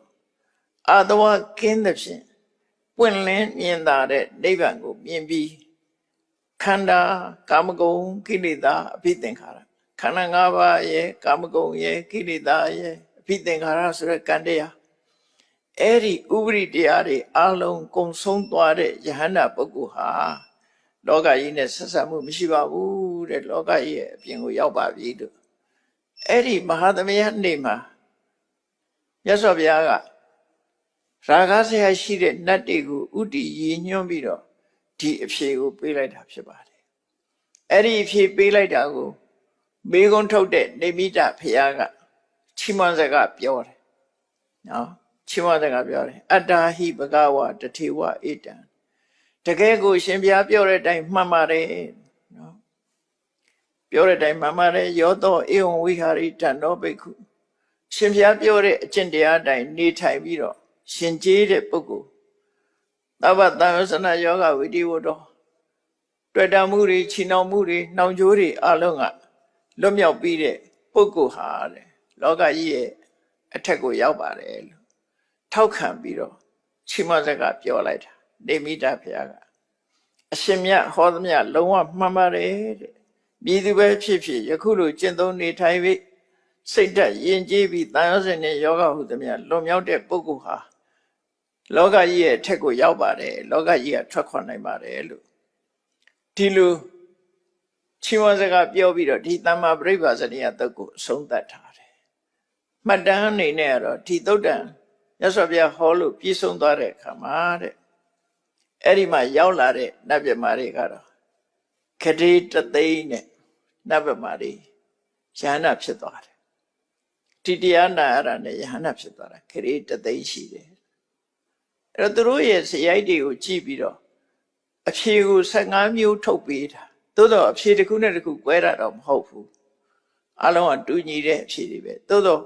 ဟောကြားပုံကြီးကပြည့်စုံတာရည်ညွှန်းတာမတူဘူးပေါ့နော်ဟိုရဲမော highlight လုပ်တာမတူဘူးလို့ပြောရမှာပေါ့နော်မြတ်စွာဘုရားဘာကိုဥစားပေးဖြေတယ်ဘာကိုဥစားပေးဖြေတယ်ဆိုတာတော့ရှိမယ်ဒါသူတို့ရဲ့ဇယိုက်ကိုကြည့်ပြီးတော့ဥစားပေးဖြေတယ်သဘောအဲ့ဒီလိုဖြေလိုက်တဲ့အခါမှာဂရေတသိန်းသောနတ်တွေဟာသောတပန်ဖြစ်တဲ့ပုဂ္ဂိုလ်ယန္တာဖြစ်ကြတယ်သောတပန်ဖြစ်တာတို့တဂရကံဖြစ်တာတို့အနာကံဖြစ်တာတို့ကြတော့ခဏန်းကိုမထားနိုင်ဘူးလို့ဆိုလို့တယ်ခဏန်းမှတ်တမ်းနဲ့ပို့သွားပြီလို့ပြောတာနော်ခုနဂရေတသိန်းဆိုတဲ့မှတ်တမ်းနဲ့ပို့များသွားပြီလို့ပြောတာဒါကြောင့်မရေမတွက်နိုင်ဘူးလို့ပြောလိုက်တယ်အဲ့တော့အမတမနတ်တိပြမတွေအတွက်များစွာအကျိုးဖြစ်တယ်မဟာသမယနေ့မှာဟောကြားတဲ့သမ္မာပရိစ္ဆာစနိယသုတ်တံဟာဒါမဟာသမယသုတ်အစစ်ဖြစ်ပါတယ်ဒီတရားကိုဟောသည့်အတွက်ကြောင့်မြတ်ဗုဒ္ဓရဲ့တရားကိုနာယူပြီးအသိဉာဏ်ထက်မြက်တဲ့ရာဂဆဲရှိတဲ့နတ်တိပြမတွေဟာအကျွတ်တရားရပြီးတော့နိဗ္ဗာန်ကိုမျက်မှောက်ပြုသွားကြတာဖြစ်လို့မဟာဝုံတော်ဟိမဝန္တာနဲ့ဆက်နေတဲ့ကပိလဝအနီးမှာရှိတဲ့မဟာဝနတော်ထဲမှာတခြားလူမျိုးတွေမပါဘူးပါကိယမင်းသားကဖြစ်လာတဲ့ရှားနာ250ကောလိယမင်းသားဘဝကနေပြီးတော့ယဟန္တာဖြစ်လာတဲ့ယဟန်250အလုံးယဟန်900မြတ်စွာဘုရားစီယဟန္တာဖြစ်ကြောင်းလျှောက်ဖို့စုံကြီးစွာရောက်ရှိလာကြတပါးနဲ့တပါးတိုင်ပင်ထားတာမဟုတ်မြတ်စွာဘုရားတရင်သုံးနေတဲ့မဟာဝနတော်တွေကိုရောက်ရှိလာကြတဲ့အချိန်မှာယဟန္တာဖြစ်စယဟန်တော်တွေနဲ့မြတ်စွာဘုရားတပေါင်းနဲ့ဖူးတွေ့ကြဖို့စကြဝဠာဂရေတိုက်1000ကနေပြီးတော့နတ်တွေပြမာတွေစုဝေးရောက်ရှိလာတာအဲ့တော့ပထမနတ်တွေရဲ့ရာဂဆက်ရရှိတဲ့နတ်တွေရဲ့ဣဇာတဲ့အတိုင်းမြတ်စွာဘုရားသမ္မာပရိစ္ဆာစနိယသုတ်တံဟောခဲ့တယ်ဂရေတသိန်းလောက်သောနတ်တွေဟာယန္တာဘဝရောက်ပြီးတော့သောတပန်တဂရကအနာကံဖြစ်ကြတဲ့ပုဂ္ဂိုလ်တွေကတော့အရေးအတွက်ကဏ္ဍကိုမတင်နိုင်လောက်များတယ်လို့သူတို့ဆိုတယ်ပေါ့အဲ့ဒီကနေဆက်ပြီးတော့ဒေါသဆရာရှိတဲ့နတ်တွေအတွက်မြတ်စွာဘုရားဒီပုရဖေဒဆိုတဲ့သုတ်ကိုဟောတာပေါ့ဒီနေ့အဲ့ဒီပုရဖေဒဆိုတဲ့သုတ်ကိုနိုင်မှတ်သားကြရအောင်မဟာသမယသုတ်တွေ6သုတ်ရှိတဲ့ထက်မဲ့ဒုတိယမြောက်သုတ်ပေါ့ပုရဖေဒပုရဖေဒဆိုတာပုရဆိုတာသူ့ရဲ့အဓိပ္ပာယ်ကမဖြစ်မီမသွားမီဆိုတဲ့မမိပေါ့ဖေဒဆိုတာပျက်စီးတာခန္ဓာမပျက်စီးမီလို့ဒီလိုလို့ဆိုလိုတာကမသေးမီပုရဖေဒရဲ့အဓိပ္ပာယ်ကမသေးမီဘဝတစ်ခုမပျက်စီးမီအဲ့ဒီလိုနဲ့နာမည်ပေးထားတဲ့သုတ်တံပေါ့နော်အဲ့ဒီမှာဒီသမ္မာပရိစ္ဆာစနိယသုတ်ကိုဟောပြီးတဲ့နောက်မှာပဲအဲ့ဒီပြီးတဲ့အဆုံးမှာဒီသုတ်ကိုဆက်ဟောတာတရားနာတဲ့ပုဂ္ဂိုလ်တွေကလည်းဒီပုဂ္ဂိုလ်တွေပဲအဲ့တော့အထက်ကရာတော့ဗာပြောထားတော့စောစောပိုင်းကဖွင့်ထားတဲ့တဲမှာတော့ဒေါသဆရာရှိတဲ့နတ်တွေကိုဥတည်ပြီးတော့ဟောမှာနတ်ကလည်းစိတ်တူတဲ့နတ်လည်းရှိတယ်လောဘကြီးတဲ့နတ်ကလည်းရှိတယ်ဒါတရဝဆိုတာသူဆရာနဲ့သူပဲလေဒေါသဆရာရှိတဲ့နတ်တွေအတွက်ပုရပေဒဆိုတဲ့ကိုဟောတယ်သို့တော့အထက်ကရာကတော့ introduce လုပ်ထားတာဘယ်လိုလုပ်တော့ဆိုကိဏုခောပုရတရိရဖေဒကတ္တပန္တိမသိခင်ဘာလုပ်တဲ့လဲဆိုတော့ မသိခင်ဘာလို့သင့်တယ်လဲလို့တွေးတောပြီးတော့တွေးကြံမိတဲ့နတ်တွေရဲ့စိတ်ကိုသိပြီးတော့မြတ်စွာဘုရားဟာအရှိပေးတဲ့အနေနဲ့ဒီပုရဗေဒသုတ်ကိုဟောပါတယ်လို့ဒါမိတ်ဆက်အနေနဲ့ပြောထားတာပေါ့ဒီသုတ်ကိုဘာကြောင့်ဟောလဲဆိုစောစောပိုင်းကတော့ဒေါသစရိုက်ရှိတဲ့နတ်တွေအတွက်နတ်တွေကိုရည်စူးပြီးတော့ပုရဗေဒသုတ်ဟောတယ်လို့ဆိုခဲ့တယ်အဲ့ဒီမှာဒီသုတ်မှာကြတော့နေမိတဖယားကတဆူတည်းမဟုတ်ပဲနဲ့ရှမ်းတော်ပေါင်း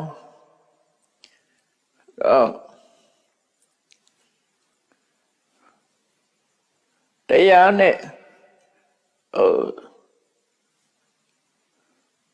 173ပါ173ပါရှိတဲ့ရဟန်းတော်တွေခြံရရှိတဲ့နေမိတဖယားလို့ကောင်းကင်ကနေပင့်ဆောင်ပြီးတော့မြတ်စွာဘုရားကိုမေခွန်းလာပြီးတော့ထုတ်တယ်အဲ့တော့မေခွန်းထုတ်တဲ့ဖယားကနေမိတဖယားလောကမှာဖယားနှစ်စုပွင့်တယ်လို့မရှိဘူးပေါ့နော်ဖယားနှစ်စုပွင့်တယ်လို့မရှိဘူးအဲ့တော့တဆူကဖယားအစစ်တဆူကဖန်ဆင်းထားတဲ့ဖယားအဲ့ဒီဖန်ဆင်းထားတဲ့ဘုရားကမေခွန်းထုတ်တာကိုမြတ်စွာဘုရားအစ်ကမြတ်စွာဘုရားအစစ်ကဖြည့်ဆိုတာအဲ့တော့မေခွန်းထုတ်တာကတက္ကထာပေါ့မေခွန်းထုတ်တဲ့ဂါထာတွေကိုဖြည့်ဆိုလိုက်တာကဂါထာပေါင်း14ဂါထာရှိတယ်အားလုံး14ဂါထာအဲ့တော့ပုရဗေဒသုတ်ဒေါသစရိုက်လို့ဆိုတဲ့အတိုင်းပဲဒီမှာအဓိကငြိမ်သက်အေးချမ်းတဲ့သူဆိုတာဘယ်လိုပုဂ္ဂိုလ်ခေါ်တာလဲဘယ်လိုမြင့်ရှင်ငြိမ်သက်ဘာမှလို့ပြောရင်တော့သဘောကောင်းတယ်ပေါ့ဘယ်တော့မှစိတ်မဆိုးဘူးအနေထိုင်သဘောကောင်းပြီးတော့အမတန်အေးချမ်းတဲ့ဆိုပုဂ္ဂိုလ်နော်စူးစူးဘူးမလုပ်ဘူးအမြဲတမ်းသဘောထားကောင်းပြီးစိတ်ဓာတ်အေးချမ်းတဲ့ပုဂ္ဂိုလ်ဘယ်လိုပုဂ္ဂိုလ်မျိုးအေးချမ်းတဲ့ပုဂ္ဂိုလ်ဖြစ်တယ်လဲဆိုတော့ဒီမေခွန်းနဲ့ပတ်သက်ပြီးတော့ဖြေမှာဖြစ်တယ်အဲ့တော့နေမိတဖယားကမေးပုံကဘယ်လိုမေးတုံးဆိုကထံဒတ္တိကထံတိလောဥပတန္တောတိဝစတိတမေဂေါရမပဖြူဟိပုစိတောဥဒ္ဓမနရံသူရဲ့မေခွန်းကိုဖော်ပြတဲ့ဂါထာကထံဒတ္တိကထံတိလောဘယ်လိုအမြင်ရှိသူကထံဒတ္တိဆိုတာဘယ်လိုအမြင်ရှိတဲ့ပုဂ္ဂိုလ်ကထံတိလောဘယ်လိုကိုကျင့်တရားရှိတဲ့ပုဂ္ဂိုလ်သည်ဥပတန္တဆိုတဲ့ငြိမ်သက်အေးချမ်းတဲ့ပုဂ္ဂိုလ်ဖြစ်ပါတယ်လေသဘောကောင်းပြီးတော့ငြိမ်သက်အေးချမ်းတဲ့ပုဂ္ဂိုလ်ဘယ်တော့မှစိတ်ဆိုးတာတို့ကြမ်းကြမ်းထန်ထန်ပြောတာတို့မရှိဘူးဥပတန္တဆိုတာငြိမ်သက်တဲ့အေးချမ်းတယ်သဘောကောင်းငြိမ်သက်အေးချမ်းတဲ့တို့ဆိုလို့အဲ့တော့ဒေါသဆက်ရဲ့ဆန့်ကျင်ပဲပေါ့နော်ဒါဥပတန္တဆိုတာငြိမ်သက်တဲ့အေးချမ်းတယ်ကထံတတိကထံတိလောဥပတန္တောတိဩစတိသူမေးကောင်းတဲ့ဘယ်လိုအမြင်ရှိသူဘယ်လိုအကျင့်သီလရှိသူကိုငြိမ်းချမ်းငြိမ်သက်အေးချမ်းသူဟုဆိုရပါမလဲတဲ့ဆိုပြီးတော့တမေဂေါရမပပြုဟိပုစိတောဥဒ္ဓမနရအရှင်ဂေါရမဒီအမေခံရတဲ့အရှင်ဘုရားဟာအဲ့ဒီမြင့်မြတ်တဲ့ပုဂ္ဂိုလ်အကြောင်းကိုကျွန်တော်အဖြေဆိုပါဆိုသဘောကောင်းပြီးတော့ငြိမ်သက်အေးချမ်းတဲ့ပုဂ္ဂိုလ်ဆိုဘယ်လိုပုဂ္ဂိုလ်တော့လို့ဒီချက်ကိုဥတည်ပြီးတော့မေးတာနော်သဘောကောင်းပြီအဲ့တော့ဥပတန္တဆိုတာဒီခါလေးသဘောကောင်းတယ်အေးချမ်းတယ်ဘယ်တော့မှဆူဆူပူပူမလုပ်ဘူးဆိုအဲ့ဒီပုဂ္ဂိုလ်မျိုးဥပတန္တ အဲ့လိုပုဂ္ဂိုလ်မျိုးอ่ะတခါတရံကြတော့သူ့သဘာဝကိုဒေါသနယ်လို့အေးချမ်းတာလည်းရှိတယ်တခါတရံပတ်ဝန်းကျင်ကဒေါသဖြစ်เสียအကြောင်းမရှိလို့ငြိမ်သက်အေးချမ်းတာလည်းရှိတယ်ပတ်ဝန်းကျင်ကဒေါသဖြစ်เสียတွေကြားထဲမှာနေပြီးတော့ငြိမ်သက်အေးချမ်းတဲ့ပုဂ္ဂိုလ်မှာတကယ်ပုဂ္ဂိုလ်ပတ်ဝန်းကျင်ကကောင်းလို့နော်သူတော်လို့ကိုကောင်းနေကြတဲ့ဟာမျိုးမဟုတ်ပဲနဲ့သူမတော်လဲကိုကောင်းနေတဲ့ပုဂ္ဂိုလ်မျိုးကတော့တကယ်ဥပတ္တန္တပဲငြိမ်သက်အေးချမ်းတဲ့ပုဂ္ဂိုလ်စိတ်လို့ပြောပတ်ဝန်းကျင်ကကောင်းလို့ပြုံးနဲ့သဘောကောင်းနေတဲ့ပုဂ္ဂိုလ်လည်းရှိတယ်ပတ်ဝန်းကျင်ကဆိုးတဲ့အထက်မှာကိုသဘောကောင်းတဲ့ပုဂ္ဂိုလ်လည်းရှိတယ်အမျိုးစုံပေါ့နော်တကယ်တော့အဆိုးထဲမှာကောင်းအောင်နေတဲ့ပုဂ္ဂိုလ်ပတ်ဝန်းကျင်ရဲ့စုပူတောင်းကျမ်းတဲ့အထက်မှာစိတ်နှလုံးအေးချမ်းစွာနေနိုင်တဲ့ပုဂ္ဂိုလ်မှာတကယ်ဥပတ္တန္တဖြစ်မှာဟုတ်အဲ့လိုမဟုတ်ဘဲနဲ့ပတ်ဝန်းကျင်ကကောင်းလို့စိတ်ဆိုးစရာတခုမှမရှိသည့်အတွက်ကြောင့်သူဟာငြိမ်သက်အေးချမ်းနေတဲ့ပုဂ္ဂိုလ်ကြတော့အနှောက်အယှက်ကင်းလို့ငြိမ်သက်အေးချမ်းတာတကယ်အေးချမ်းတာမဟုတ်ဘူးအချိန်နေကောင်းနေလို့အေးချမ်းနေတယ်လို့ပြောအဲ့ဒါနဲ့ပတ်သက်ပြီးတော့ဒီသုတ္တန်တစ်ခုရှိတယ်တကယ်ကိုလူတယောက်ဟာသဘောကောင်းတယ်ဆိုတာတကယ်သဘောကောင်းတာလားဟောတကယ်သဘောကောင်းတာလားသို့မဟုတ်သူဟာသူ့ပတ်ဝန်းကျင်ကကောင်းနေလို့သူသဘောကောင်းတာလားသူကိုယ်တိုင်ကိုကစိတ်ဓာတ်ကိုကောင်းတာလားဆိုတာဝေဒေဟိကာဆိုတဲ့အိရှင်မကြီးနဲ့ပတ်သက်ပြီးတော့ဟောထားတစ်ခုရှိအဲ့ဒါဝေဒေဟိကာဆိုတဲ့ဒကမကြီးကပတ်စံကျမ်းသာကြွယ်ဝတဲ့ဒကမကြီးပဲသူ့အိမ်မှာသူ့ရဲ့ဝေယဝိဆကိုလှုပ်ပေးထားတယ်ကာလီဆိုတဲ့အိမ်မှာဝေယဝိဆလှုပ်တဲ့ကာလီဆိုတဲ့အမျိုးသမီးကတိတ်ပြီးတော့ဝတရားကြည်တယ်တိတ်ပြီးတော့အလိုက်သိတယ်လူလေးသေးမရှိအောင်သူကပြုစုတတ်တယ်အဲ့တော့ကာလီရဲ့အပြုစုကောင်းမှုကြောင့်ဝေရဟိကာဆိုတဲ့အိရှင်မကြီးကပတ်ဝန်းကျင်ကထင်ကြတယ်ဟာတိတ်သဘောကောင်းတာပဲဘယ်တော့မှဆူတာပူတာမလုပ်ဘူးငေါ့တာမှန်တာလည်းမလုပ်ဘူးငြိမ်သက်အေးချမ်းတယ်တကယ်ကောင်းတာသူ့ရဲ့ဂုဏ်သတင်းတွေကပြောကြတယ်ပေါ့တိတ်သဘောကောင်းတယ်တိတ်သဘောကောင်းတယ်တချို့အိမ်လေးဆိုစူစူပူပူဆဲတာမဲတာရိုက်တာနှက်တဲ့အတန်လေးကြားတယ်ရံဖြစ်တန်လေးကြားတယ်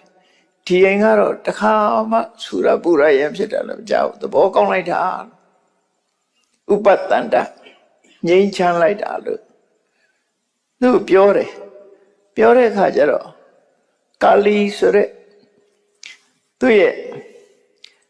ဟောတရားတွေကိုဆောင်ရွက်နေတဲ့အမျိုးသမီးကစဉ်းစားတယ်ငါကောင်းနေလို့ तू ကောင်းတာလားတကယ်ကိုပင်ကိုယ်ကသဘောထားကောင်းတာလားငါလူလေးသေးမရှိလှုပ်ပေးနေလို့ तू ဟာငြိမ်သက်အေးချမ်းနေတာလားဆိုတာစမ်းသပ်ပဲပေါ့ तू ကောင်းတယ်မှာအတွေးဝင်လာငါအိမ်ကအရှင်မကြီးကတော့အရှင်မကြီးကတော့နာမည်ကြီးတယ်ပေါ့ငြိမ်သက်အေးချမ်းတယ်လို့နာမည်ကြီးတယ်အဲ့တော့တကယ်ငါကြောင့်သူကငြိမ်းချမ်းတာလားသို့မဟုတ်သူကိုပင်ကိုယ်စိတ်ကိုကောင်းတာလားဆိုတာစမ်းတတ်ဖို့သူဘာလုပ်လဲဆိုရင်နောက်တည့်ကျတော့အိယာကမထပဲနဲ့ထချိန်တည်းမထပဲနဲ့အိတ်နေလိုက်တဲ့ဆက်ပြီးတော့အဲ့တော့နဲ့မိုးလင်းလို့ကာလီထားတာမမြင်တော့အိရှင်မကြီးထလာပြီဟဲ့ကာလီဘာလုပ်နေတာတုံးဆိုဘာလို့အိယာကမထသေးတာတုံးဆိုတော့သူကဖြေလိုက်တယ်ဘာဖြစ်ပါဘူးပေါ့လေဘာဖြစ်လို့တော့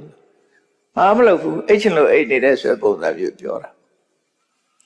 အဲ့ကြတော့ဝေရိကဆိုတဲ့အရှင်မကြီးမျက်မှောင်ကလေးကျုပ်သွားတယ်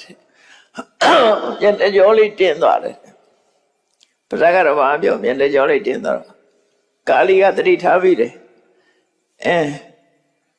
သူပင်ကိုယ်သဘောကောင်းတာမဟုတ်ဘူးငါကောင်းလို့သူကောင်းနေတာအခုငါမထားဘူးဆိုတော့ငါပေါ်နည်းနည်းတော့စိတ်ဆိုးသွားတယ်ပေါ့မျက်နှာကြောလေးတင်းတာတွေ့လိုက်ရတယ်နောက်တည့်ရက်ကိုဆက်ဆန်းအောင်မယ်ဆိုပြီးနောက်တည့်ရက်လည်းအိယာမထားနဲ့ပေအိတ်နေလိုက်တယ်ပေအိတ်နေတော့ဟက်ကလေးဘာလို့မထားတာတော့ဘာမှမဖြစ်ဘူးလို့ပြောတယ်အဲ့ကြတော့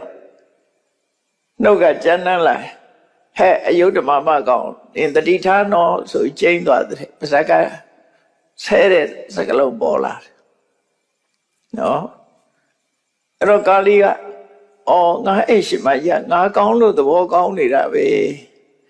ငါသဘောမကောင်းဘူးဆိုရင် သူပင်ကိုယ်စရိုက်ကတော့သဘောဆိုးတယ်ဆိုပြီးတော့သိတော့နောက်တည့်ရကဆက်ဆန်းအောင်ပဲဆိုပြီးတော့နောက်တည့်ဆက်အိပ်ပြန်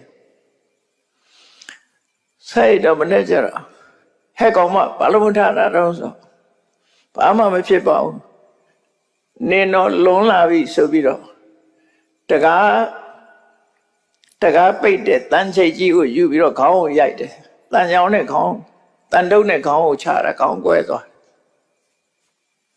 နော်စိတ်ဆိုးပြီးခေါင်းရိုက်အဲ့ဒီကျတော့ကာလီဆိုတဲ့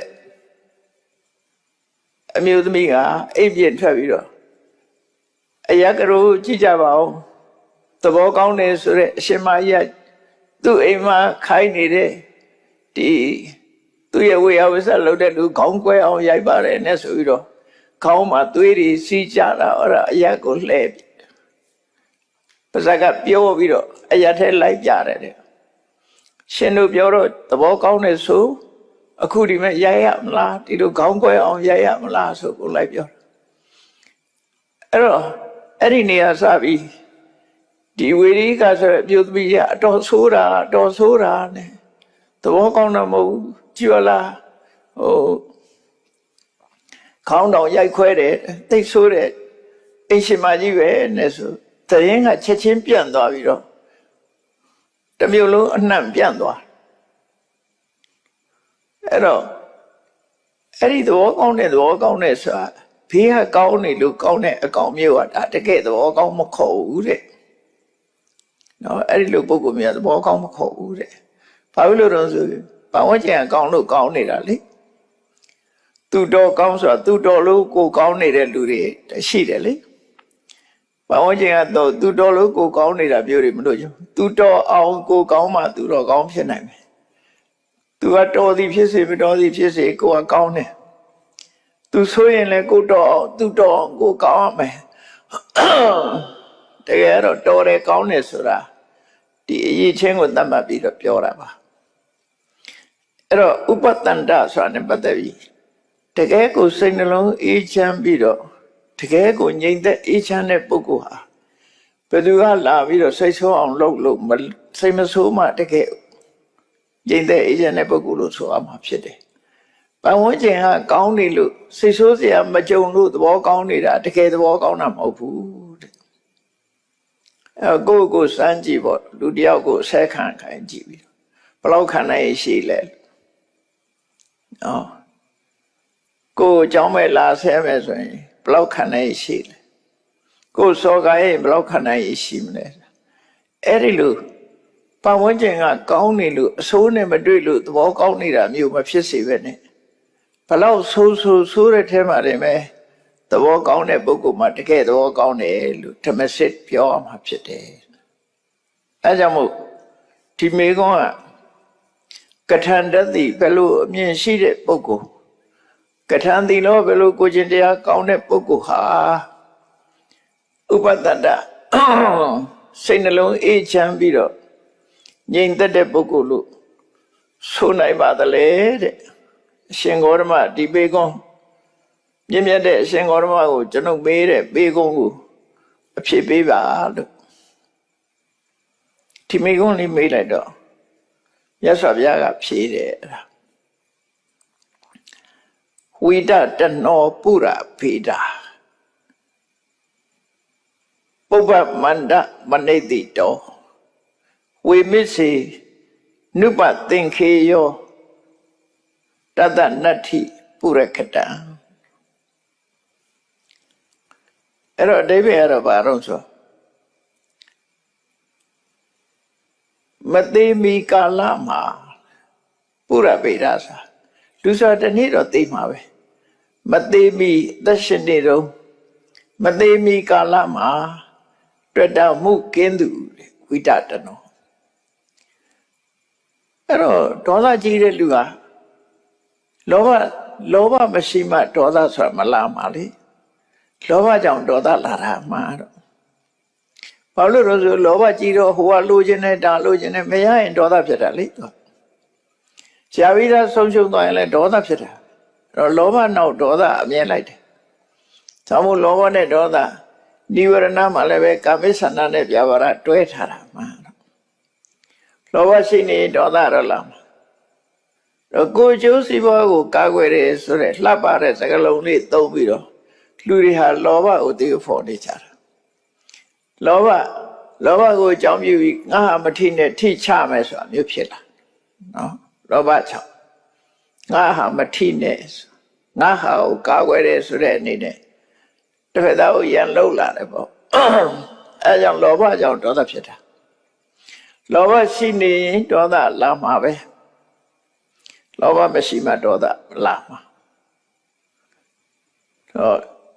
ဒေါသဖြစ်စေနိုင်တဲ့လောဘဟာတော့အကျဉ်းစားလောဘတွေပေါ့အနာဂံဖြစ်မှပဲဒီဒေါသဆိုတာပျောက်ခဲ့မှဖြစ်တယ်အနာဂံမဖြစ်မချင်းဒီဒေါသအရှိနေမှာအဲ့တော့အနာဂံတဏ္ဍမှာရှိတဲ့လောဘကတော်ပါသွားပြီဒီကာမဂုဏ်အာယုန်နဲ့ပတ်သက်တဲ့လောဘမရှိတော့ဘူးဆိုရှင်းပြစရာသိပ်မရှိတော့သိမ်မွေးတဲ့လောဘလေးတော့သူရှိတယ်ဒါပေမဲ့အဲ့ဒါလေးကဒုက္ခမပေးဘူးကာမဂုဏ်အာယုန်တွေကြတော့မှလူတွေကအပြိုင်လေးရှင်းပြကြတာကိုကာမဂုဏ်အာယုန်ကြတော့ရှင်းပြနေတာဆိုတော့ရှုံးရင်လည်းဒေါသဖြစ်တာကိုယ်လာပြိုင်ရင်လည်းဒေါသဖြစ်တယ်ကာမဂုဏ်အာယုန်ကြတော့လူရကြတာကြည့်ပါလားကာမဂုဏ်အာယုန်နဲ့ပတ်သက်ပြီးဟောထားတာလေကာမဂုဏ်ဆိုတာဘာနဲ့တူတော့တဲ့သားထစ်နဲ့တူတယ်မန္တပေတုပမာကာမဆိုအဲ့တော့ချီးကန်းတကောင်ကအမဲစေးသွားပြီးတော့အမဲသားတုပ်လေးကိုနှုတ်သီးနဲ့အလစ်တုပ်သွားလို့ရှိရင်ခြံတဲ့ကြီးငှက်တွေပါတော့သူ့နောက်ဝိုင်းလိုက်ကြတာသူ့နှုတ်သီးမှာအမဲသားပါနေတယ်အမဲသားပါတော့ဝိုင်းထိုးကြတာပဲသူ့ကိုဝိုင်းစိတ်တာဒီအမဲသားကိုသူလွှတ်မဲတုံးလေးကိုလွှတ်မလွှတ်တဲ့သူစိတ်ခံအဲ့တော့သူလွှတ်ချလိုက်လို့တခြားကြီးတဲ့ကောင်ကနှုတ်သီးတဲ့ပါသွားပြန်တယ်ဆိုအဲ့ဒီအမဲသားရတဲ့အမဲတုံးချီထားတဲ့ချင်းငှက်စီကိုလိုက်ကြတယ်ခုနအချီလာတဲ့ကြီးကိုဘယ်သူမှမလိုက်တော့ဆိုလိုတာကအမဲတုံးလေးတုံးကိုဝိုင်းလူနေကြတာလောဘဝိုင်းစိတ်ကြတာဒေါသလူဘဝလည်းပဲအဲ့တိုင်းပဲလေပစ္စည်းတစ်ခုရလို့မှုနဲ့ရှင်းပြပြီးတော့နေကြတာလောဘပဲတော့မရဘူးဆုံးရှုံးနေဆိုရင်ဒေါသဒါကြောင့်လောဘနောက်ဒေါသလိုက်တယ်ဆိုတာဟုတ်တယ်နော်ဒေါသလိုက်လာတာရလို့မှုအခြေခံပြီးတော့ဒေါသဖြစ်တယ်အဲ့ဒါကြောင့်မို့လို့မြတ်စွာဘုရားဖြေတာဝိတတနောပုရဖေတာမသေးခင်တွေ့တာမှုတွေကင်းအောင်လုပ်ရမယ်လောဘကိုလျှော့ချရမယ်လို့ပြောအဲ့ဒီလောဘဘယ်မှာဖြစ်တတ်တုံးဆိုပုပ္ပမန္တဆိုတာရှေ့ဆုံး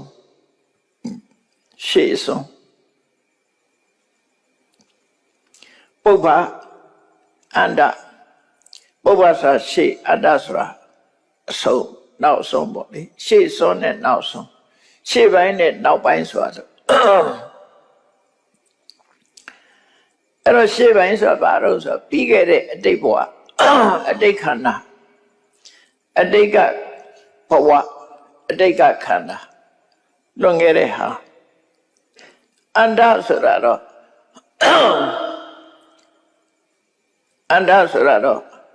အနာဂတ်ခန္ဓာပေါ့နော်အဲ့တော့အတိတ်ကို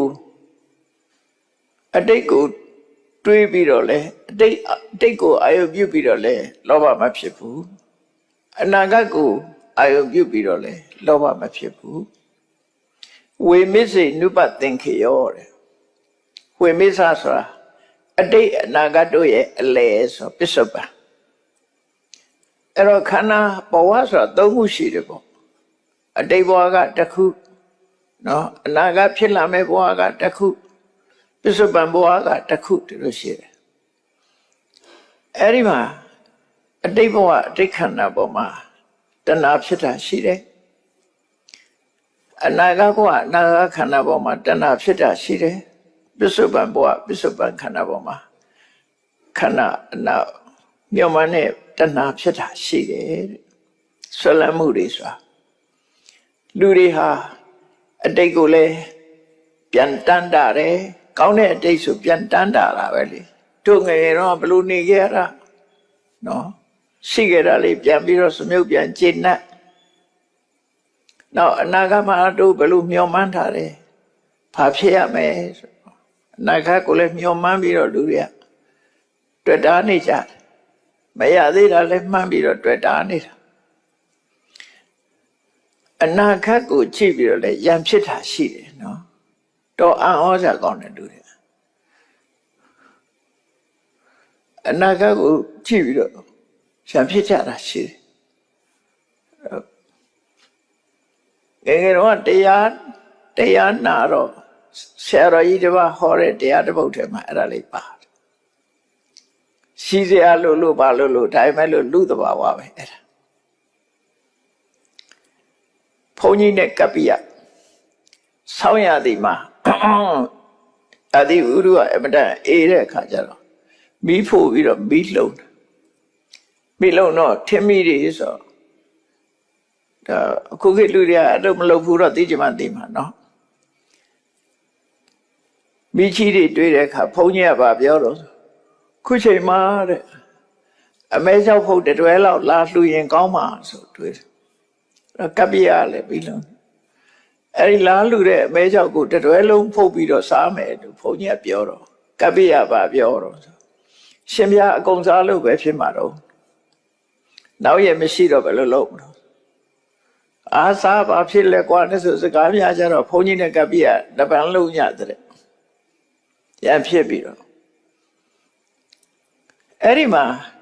ကျောင်းတကာကြီးကဆုံးဟုတ်ကြီးနဲ့ရောက်လာတော့ဘုန်းကြီးနဲ့ကပ္ပိယနဲ့တပံလုံးတာမြင်တော့ဟေးကပ္ပိယဘာလုပ်တာတော့မင်းဘာလို့ရံဖြစ်နေတာတော့လှမ်းអော်လိုက်တဲ့အခါကျတော့ကျောင်းတကာကြီးအတန်ကြားတဲ့အခါမှာကပ္ပိယရောဘုန်းကြီးရောကိုယ်ရှိန်သက်ပြီးပြီးပုံနာမှာထိုင်နေကြတယ်အိမ်ကြီးမပြတ်ပြန်ထိုင်နေကြဆုံးကြီးချပြီးတော့မိတော့ဘာဖြစ်ကြပြောသမှာဆိုတော့ကပ္ပိယစာပြောတယ်မပြောချင်ပါဘူးကျောင်းတကာရဲ့တဲ့အမဲကြောက်ဖို့ကိစ္စပါအမဲကြောက်ဖို့ကဘယ်မှာတော့လို့ဆိုမဲကြောက်ဖို့ကစိတ်ကူးတဲ့ကအမဲကြောက်ဖို့တရှိတာမဟုတ်လားလူရင်ကောင်းမှဆိုတာနေပြီးတော့ရံဖြစ်ကြအမဲကြောက်ဖို့ကဘယ်မလို့လို့ဆိုတော့မဖြေနိုင်တော့ကပ္ပိယကကျောင်းတကာကြီးဒီလိုပဲအခုချိန်မဲကြောက်ဖို့လာပြီးတော့လူရင်ကောင်းမှလို့ဘုန်းကြီးပြောတယ်ပြောပြီးတော့သူကဒီအမဲကြောက်ဖို့ဒီအကုန်ဖုံးမိမယ်ဆိုတော့ကျွန်တော်ကပူရတာဟိုအဲ့ဒါကြောင့်အကုန်မစားပါနဲ့လို့ပြောတာအဲ့ဒါစိတ်ဆိုးပြီးတော့ကျွန်တော်ကိုလက်သီးနဲ့ထိုးတယ်ပေါ့အဲ့တော့အမဲကြောက်ဖို့ကပဲမလို့ဆိုစိတ်ကူးထဲမှာရှိသေးတယ်အဲ့ဒါအနာဂတ်ကိုကြည့်ပြီးတော့လည်းရံဖြစ်တယ်လူတွေကဒါလူသဘာဝပဲလေမှန်တယ်လုံနိုင်တယ်ဖြစ်နိုင်ထီထိုးထားတဲ့တယောက်ကထီထိုးတာပြီတကယ်ချင်းတစ်ယောက်တဲ့ထီထိုးထားတယ်ထီထိုးတဲ့တော့လမ်းမှာငါထီထိုးထားတယ်ကွာနှစ်ဖြင့်ငါထီဖွင့်မှာထီဖွင့်တော့ငါသိန်းကြီးပေါင်ရင်ကောင်းပါအဲ့ရှစ်ခေတ်ကသိန်းကြီးပဲရှိသေးတာပေါ့နော်အဲ့ဟိုတကယ်ချင်းမင်းသိန်းကြီးပေါင်ရင်ငါနည်းနည်းပေးပါကွာဟာမင်းပေးလို့ငါပဲသိန်းကြီးသိစုရှင်ဖြစ်တော့မှာတော့ကွာမင်းကိုငါမပေးနိုင်ဘူးဆိုပြီးအဲ့မှာရံဖြစ်ကြနော်ထီးကမပေါက်သေးဘူးလေလက်မှတ်ပဲရှိသေးတာအဲ့တော့မရသေးတဲ့ပုံမှာလဲလူတွေကတွေ့တာမှုရှိတယ်ဆိုတာထင်ရှားနော်အဲ့ဒါကြောင့်မို့ဒီမှာမသေးခင်မှာတွေ့တာမှုတဏှာတွေရှင်းရမယ်တဲ့ အတိတ်ကိုမျှော်ပြီးတော့လဲတွေ့တာမှုတဏှာဖြစ်တယ်တဲ့အနာဂတ်ကိုမျှော်တွေးပြီးတော့လဲတဏှာဖြစ်ကြတယ်တဲ့ပစ္စုပန်လက်ရှိအနေထားပေါ်မှာမိပြီးတော့လဲပဲတဏှာဖြစ်တယ်တဲ့လူတွေဟာအဲ့ဒါလိုအတိတ်နာကပစ္စုပန်မှာမျှော်တွေးတဲ့တဏှာကင်းတဲ့ပုဂ္ဂိုလ်မှငြိမ်သက်အေးချမ်းသူလို့ခေါ်နိုင်ပါတယ်။အဲ့တော့တဏှာရှိနေရံဖြစ်အောင်ပါပဲလေ။ရံဖြစ်အောင်ပါ။ဒါကြောင့်ငြိမ်သက်အေးချမ်းသူမဖြစ်နိုင်ဘူး။တဏှာကိုအကြောင်းပြုပြီးဒေါသစရိုက်တွေဖြစ်ကြတာဒေါသတွေဖြစ်ကြတယ်လို့ဒါပထမအဖြေကိုအဲ့ဒီလိုအဆက်ဖြာဟောလိုက်တာနော်။ငြိမ်သက်အေးချမ်းလို့ရှိရင်နံပါတ်1တွေ့တာမှုတဏှာကင်းရမယ်တဲ့အတိတ်ကိုပဲဖြစ်ဖြစ်တာကကိုပဲဖြစ်ဖြစ်ပစ္စုပန်မှာပဲဖြစ်ဖြစ်တွေ့တာမှုတမဲ့မှုတဏှာလုံးဝကင်းရမယ်အဲ့ဒါကင်းတဲ့ပုဂ္ဂိုလ်မှဒေါသမဖြစ်ပဲနဲ့ငြိမ်သက်အေးချမ်းသူဖြစ်နိုင်တယ်အဲ့ဒါပြီးတော့နောက်ဆက်ပြီးတော့ဖြေတယ်ဖြေတစ်ခုထပ်ပေးတယ်အကောဒနောအတန္တာတိအဝိကတ္ထိအကုတ်ကုသောမန္တပါဏိအနုဒတောသဝေဝါစာယတောမုနိ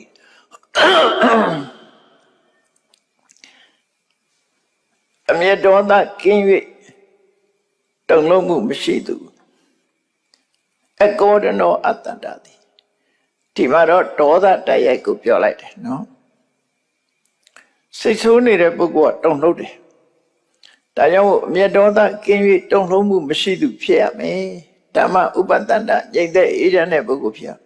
ဒေါသကြီးတဲ့ပုဂ္ဂိုလ်ဟာဘယ်တော့မှမတည်ငြိမ်ဘူးလို့ပြောတာနော်အဲ့တော့အမြတ်ဒေါသကင်း၍တုန်လှုပ်ခြင်းမရှိသူနောက်တစ်ခုကအဝိကတ္ထိမကြွားမဝါဒသူလူတွေကနည်းနည်းဆိုများများပြောတာအဲ့ဒါကြွားတာတိထုတ်ပြီးတော့ကြွားတာအချင်းချင်းဆိုလို့ရှိရင်လေပြောကြတယ်ကိုကြွားစရာမရှိနေပဲကျမသားကဘာဆရာဝန်ကြီးအင်ဂျင်နီယာကြီးနဲ့လို့သူကြွားစရာမရှိရင်အဲ့သားသမီးနဲ့လည်းကြွားတာကျမတို့စီးတဲ့ကားကဘာကားကြီးနဲ့ဆိုပြီးတော့အိမ်ကဘလောက်ပြောကြတယ်လေကြွားကြတာကိုရှိတာရောမရှိတာရောထည့်ပြီးကြွားလိုက်တာအဲ့တော့ကြွားတဲ့ပုဂ္ဂိုလ်ဟာလူအထင်ကြီးစေခြင်းနဲ့ဆိုတဲ့တဏှာဖြစ်တာပဲမှာတော့နော်အဲ့တော့အထင်ကြီးစေခြင်းနာကိုကြံတဲ့လူကအထင်မကြီးဘူးဆိုဒေါသဖြစ်ပြန်ရောဒါကြောင့်လို့စိတ်နှကပန်းလာတဲ့လူကခေါင်းကိုအငြိမ်မနေဘူးခေါင်းလေးရမ်းရမ်းပြတယ်ဘာလို့ဆိုစိတ်ကအဲ့ကြောင့်တက်လက်လက်နဲ့အယောင်ထွက်တာငြိမ်နေအယောင်မထွက်ဘူးခေါင်းလေးခါလိုက်လို့ရှိရင်စိတ်လေးကလက်ကနဲ့ဖြစ်သွားတယ်အဲ့ဒီအယောင်လေးကိုလည်းလူမြင်စေခြင်းနဲ့ဒါကြောင့်ခေါင်းလေးတစ်ခါခါနဲ့လှုပ်တတ်တယ်ပြောစံကြဘူးတဲ့နော်အဲ့လိုလူဆိုတာကြမ်းဖန်ပြီးတော့ကြွားတတ်တယ်ကြမ်းဖန်ပြီးတော့ကြွားတတ်တယ်ဟိုရင်တော့စာအုပ်တို့ထဲဖတ်ဘူးလားဆိုဆေးတော်ဝယ်တယ်အမှန်ဝယ်လာတာတော့ချမောင်ရွက်တွေပဲကစုံရွက်တို့ချမောင်ရွက်တို့ဝယ်လာအဲ့တော့လူထင်ကြည့်အောင်မလုပ်တော့ဆိုချက်ချီတော့နှစ်ချောင်းကိုဆေးကနေပြီးတော့ဝယ်လာပြီးတော့အဲ့ဒီချမောင်ရွက်ပေါ်မှာချက်ချီတော့နှစ်ချောင်းထောင်ထားတယ်ကျက်သားဝယ်လာတဲ့ဆိုပုံစံကျက်တကောင်လုံးဝယ်လာတဲ့ပုံစံမျိုးပြတယ်လို့ကြားဘူးတာပဲအဲ့လိုအဲ့ဒါကြွားတယ်ဆိုတာနေရာတကာတိုင်းမှာရှိတယ်ဒါလူရဲ့စိတ်ဓာတ်ပဲဟောကိုထင်သေးမှဆိုတယ်ထင်ကြီးစေခြင်းနဲ့ထင်ကြီးစေရတဲ့ထင်မကြီးဘူးဆိုရင် तू ကစိတ်တိုးတယ်ငြိမ်တဲ့အိစ္ဆနဲ့ပုဂ္ဂိုလ်မဖြစ်နိုင်ဘူးကိုထင်ကြီးစေခြင်းနေလို့ရှိရင်လူတိုင်းကလည်းအထင်ကြီးမှမဟုတ်တာနော်ကိုကအထင်ကြီးစေခြင်းနဲ့ तू ကအထင်မကြီးဘူးဆိုစိတ်ထဲမှာအလိုမကျဖြစ်တတ်တယ်အဲ့တော့မြတ်စွာဘုရားဖြေတာကွတ္တိပါပဲလူတဘာဝနော်ဒါကြောင့်မို့အဝိကတ္ထိမကြွားဝတတ်တဲ့ပုဂ္ဂိုလ်ပါငြိမ်သက်အေးချမ်းတဲ့ပုဂ္ဂိုလ်ဖြစ်တယ်အကုက္ကုသောကုက္ကုဆဆိုတာမြို့ကုက္ကုဆဆိုတာဒီ အိန္ဒိမရတဲ့ပုဂ္ဂိုလ်လက်လှုပ်လှုပ်ခြေလှုပ်လှုပ်လက်အိန္ဒိမရခြေအိန္ဒိမရအဲ့ဒါအတ္တယတကုက္ကုဆာလို့ခေါ်တယ်တခါ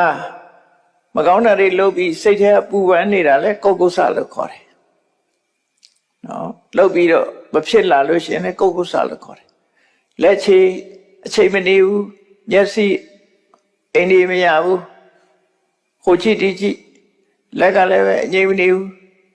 လူကြတဲ့ရောက်ဒူးနံ့နေတာတို့ခြေတော်လေးခါနေတာတို့အဲ့ဒါတွေကကုက္ကုဆလို့ခေါ်တယ်နော်လူတွေကတော့အမျိုးမျိုးပဲမျိုးမျိုးပဲဒူးနံ့နေတာတို့ခြေတော်လေးရမ်းနေတာတို့အဲ့ဒါတွေကိုကုက္ကုဆလို့ခေါ်တယ်အဲ့ဒီလူအငြိမ်မနေတဲ့ပုဂ္ဂိုလ်လည်းမဖြစ်စေရဘူးတဲ့အငြိမ်နေတဲ့ပုဂ္ဂိုလ်ဖြစ်ရမယ်မန္တပါဏိစကားပြောလို့ရှိရင်လည်းစင်ချင်းပြောတတ်တယ်အယံမပြောဘူး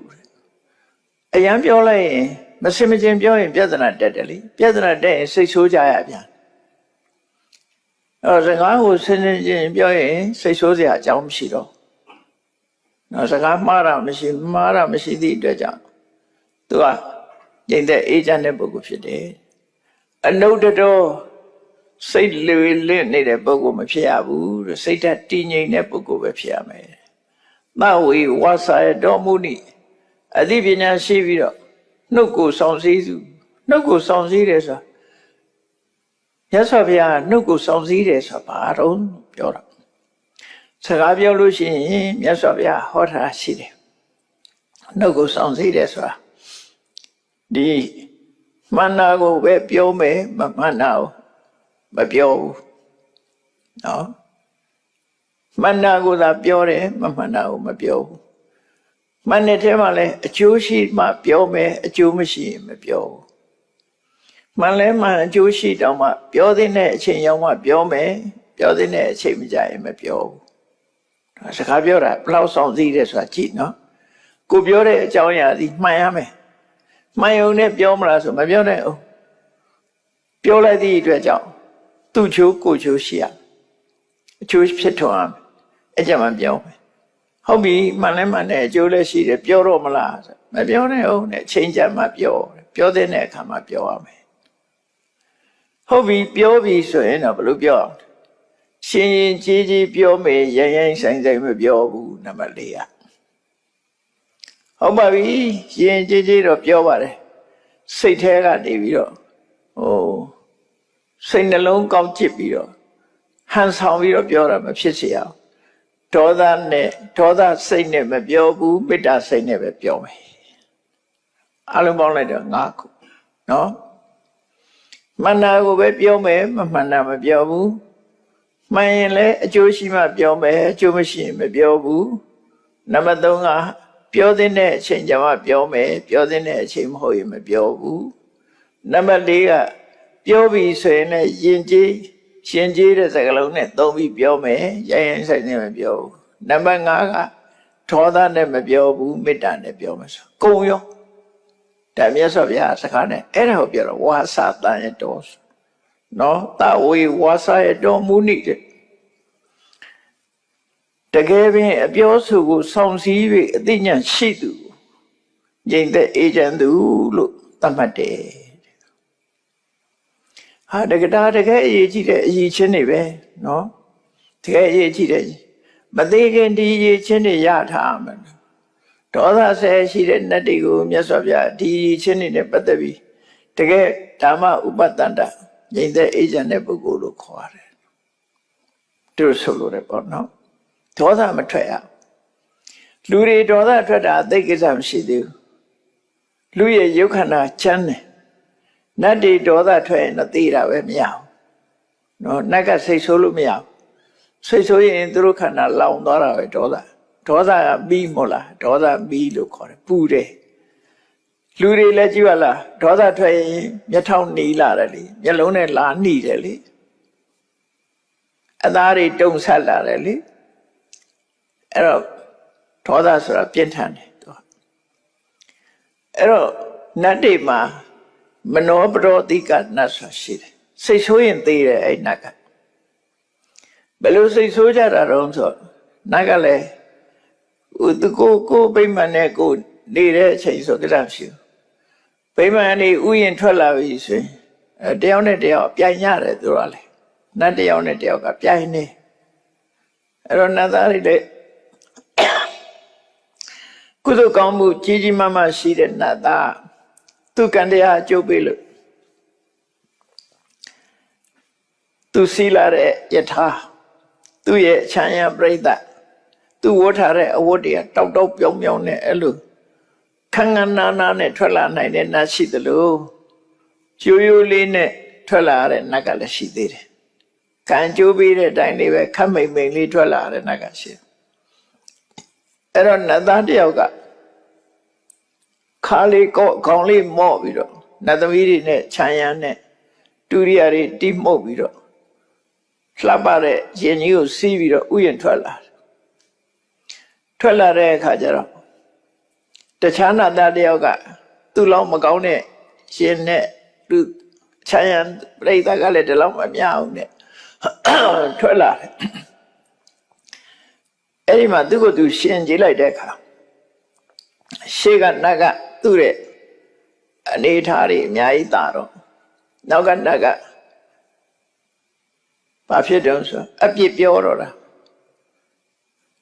ရှေ့ကကောင်းကြည့်သမားခါကိုကော့ပြီးခေါင်းမော့နေနော်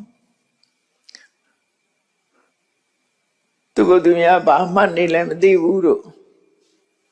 အဲ့ဒီလိုရှေ့ကနတ်ကိုနောက်ကနတ်ကအပြစ်ပြောတာကိုရှေ့ကနတ်ကသိတယ်သိတဲ့အခါကျတော့ပြန်ကြည့်ပြီးတော့ငါကုသိုလ်ကံနဲ့ငါဖြစ်တာမင်းကဘာမနာလို့စရာရှိတုံးဆိုပြီးတော့သူကလည်းမျက်စောင်းခဲပြီးပြန်ကြည့်တဲ့အဲ့တော့ရှေ့ကနတ်ကလည်းအပြစ်ပြောလို့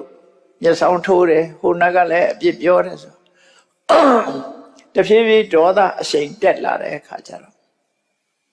နှစ်ယောက်စလုံးဝုတ်ခနဲ့ဆိုမိလောင်တို့တည်သွားတာ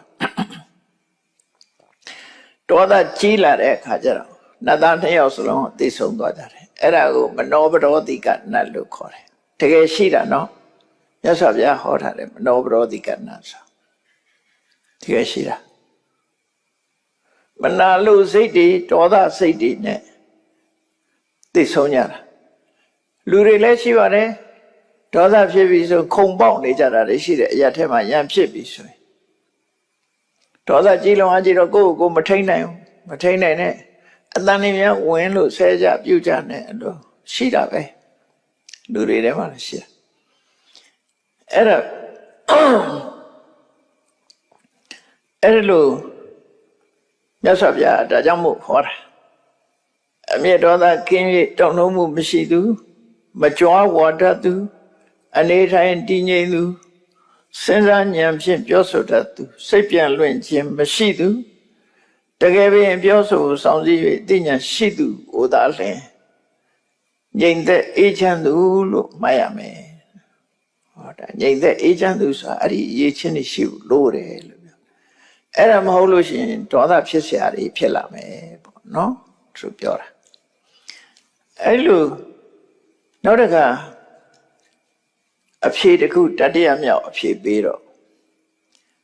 နိရတတ္တိအနာဂတိအတိတနာနုသောစတိဝိဝေကထတ္တိဖတ်တိတုဒိဋ္ဌိသုစနာနိယတိအနာဂတ်အတွက်မျောလင့်ဆွလန်းမှုမရှိဘူးရတော့ဖြင့်တဏှာကိုပဲဥတည်ပြီးတော့ဟောနေတာနော်သူကဒေါသဆက်ရှိတဲ့နတ်တွေတဏှာရှိမှတော့ဒေါသရှိလာတယ်အဲ့ဒါကြောင့်အခုဒီမှာနိရတတ္တိဆိုနိအတ္တိဆွဲလန်းမှုမရှိဘူးဘာမဆွဲလန်းတာတော့ဆိုအနာဂတ်အတွက်ဆွဲလန်းမှုမရှိဘူးအနာဂတ်အာယုံပေါ်မှာဆွဲလန်းမှုမရှိရဘူးအဲ့တော့တဏှာကင်းရမယ်အတိတနာနုသောစတိအတိတ်ကိုလည်းပြန်လှန်ပူဆွေးခြင်းမရှိရဘူးလူတွေရဲ့သဘောပါတော့ဆိုနော်အတိတ်ကိုတွေးပြီးဆွေးတတ်တယ်အနာဂတ်ကိုမျှော်မှန်းပြီးတော့လွမ်းနေတတ်တယ်အဲ့ဒါတွေကမှားနေတယ်နော်တဏှာမကင်းတဲ့ပုဂ္ဂိုလ်တွေအဲ့လိုပဲဖြစ်တတ်တယ်အဲ့ဒါမဖြစ်ရဘူးတဲ့အနာဂတ်အတွက်မျောလင့်ဆွလန်းမှုမရှိရဘူးပြီးခဲ့တဲ့အရာအတိတ်ကိုလည်းပြန်လှန်တွေးပြီးတော့ပူဆွေးမနေနဲ့ ဝိဝေကတ္တိဖတ်တိတုထိတွေ့လာတဲ့သဘာဝတရားတွေပေါ်မှာငါဆိုတဲ့အတွေးငါဟာဆိုတဲ့အတွေးငါဟာဆိုတဲ့အတွေးမရှိရဘူးသူကငါဆိုတဲ့အတွေးငါဆိုတဲ့အတွေးလာလို့ရှိရင်လောဘဒေါသဖြစ်လာတာပဲလေလောဘဒေါသဆိုဖြစ်လာတယ်လောဘဖြစ်လာတာဖြစ်လာရင်ဒေါသဖြစ်တာပဲအဲ့ဒီဟာမရှိပဲနဲ့အယူဝါဒလွဲမှားမှုနောက်မလိုက်သူအယူဝါဒလွဲမှားတဲ့နောက်လိုက်လို့ရှိရင်လည်းပဲလောဘဒေါသဆိုဖြစ်တာပဲအယူဝါဒနောက်လိုက်တယ်ဆိုတဲ့အခါကျတော့လူတွေဟာတယောက်နဲ့တယောက်အမြင်မတူတဲ့အခါကျဘာဖြစ်တယ်ညင်းကြတယ်ခုံကြတယ်လေသူဟာမှန်တယ်ငါဟာမှန်တယ်ညင်းတာပဲလေညင်းပါလေရဖြစ်တာဘာမှမဟုတ်တာလေးနဲ့လည်းရဖြစ်တယ်ညင်းပြီးတော့မြတ်စွာဘုရားကိုယ်တိုင်ကလူတွေဟာတဲ့တစိမ့်တစိမ့်ကိုမြင်ပြီးတော့ရံဖြစ်နေကြတာဆိုပြီးတော့နာနာဒိဋ္ဌိယသုတ်တံမှာမြတ်စွာဘုရားဟောထားတာရှိတယ်ဆင်ကိုယုံလုံးဖော်ပြောတဲ့မျက်မမြင်ဒုက္ခိတတွေရံဖြစ်ကြတာထိကျရံဖြစ်တာအဲ့ဒါတကယ်ဖြစ်ခဲ့တဲ့သာဝတိမြို့မှာတဲ့ပုံမြင်ခတ်ဆန်ဆန်လေးနော်ဗမာပုံဝတ္ထုတွေမှာကျတော့မျက်မမြင်ပုံနာ6ယောက်အကြောင်းဆိုပြီးတော့ရေးကြတာရှိတယ်လေဒီမှာတော့6ယောက်မဟုတ်ဘူးမြတ်စွာဘုရားဟောတာတော့ဘယ်လိုဟောတော့ဆိုအဲ့ဒါလေးကိုမှတ်ကြည့်နော်ညဉ့်ညပုံလေးကိုမှတ်ကြည့်သာဝတိမြို့မှာနေတဲ့ဘုရင်ကသူကပြင်းတဲ့အခါကျတော့ချုပ်လို့တော့ရည်စရာလေးလုပ်တယ်အဲ့ဘုရင်ညရှိစရာလုပ်တော့သူပြင်းတဲ့အခါဘာလုပ်တော့ဆိုသာဝတိမြို့မှာရှိတဲ့မျက်မမြင်တဲ့လူတွေအကုန်လုံးဆင့်ခေါ်တာဘုရင်ကြီးကခေါ်တယ်နန်းတော်ကိုအကုန်လုံးနိုင်မြန်မာစုဝေးရမယ်ဆိုသာဝတိမြို့မှာရှိတဲ့အကုန်လုံးမျက်စိမမြင်တဲ့လူတွေအကုန်ခေါ်လိုက်တာဆုချမယ်ထင်လို့လာကြတာပေါ့အများကြီးပဲထုတ်ကလေးတွေဆွဲပြီးတော့လိုက်ပို့ကြနိုင်ပြင်ရောက်တဲ့အခါကျခဲရောက်ကြဗလားရောက်ပါပြီရောက်ကြလို့ရှိရင်ခရုကိုစုခွဲလိုက်မျက်မမြင်တဲ့လူတွေကိုနံပါတ်1နံပါတ်2နံပါတ်3သို့မဟုတ်ကအုပ်စုခါအုပ်စုခွဲလိုက်9ခုနော်သူအုပ်စုလိုက်ခွဲထားပြီးတဲ့အခါကျဘုရင်နန်းတော်မှာအခမ်းအနားရှိတဲ့အခါသုံးတဲ့ဆင်ကြီးကအတော်ရင်ကျေးတဲ့ဆင်ကြီးအဲ့ဆင်ကြီးကိုသွားဆွဲခေါ်လာပြီအဲ့ဒီကိုအုပ်စုကိုဆင်ပြခိုင်းတာမျက်စိမမြင်ဘူးဆိုစမ်းရတာဗောဆင်ကိုစမ်းပြီးတော့ဆင်တရုပ်ဖော်ခိုင်းတာအုပ်စုတစ်ခုတော့အစွဲကိုစမ်းခိုင်းတယ်အုပ်စုတစ်ခုကျတော့နှာမောင်းနော်အုပ်စုတစ်ခုက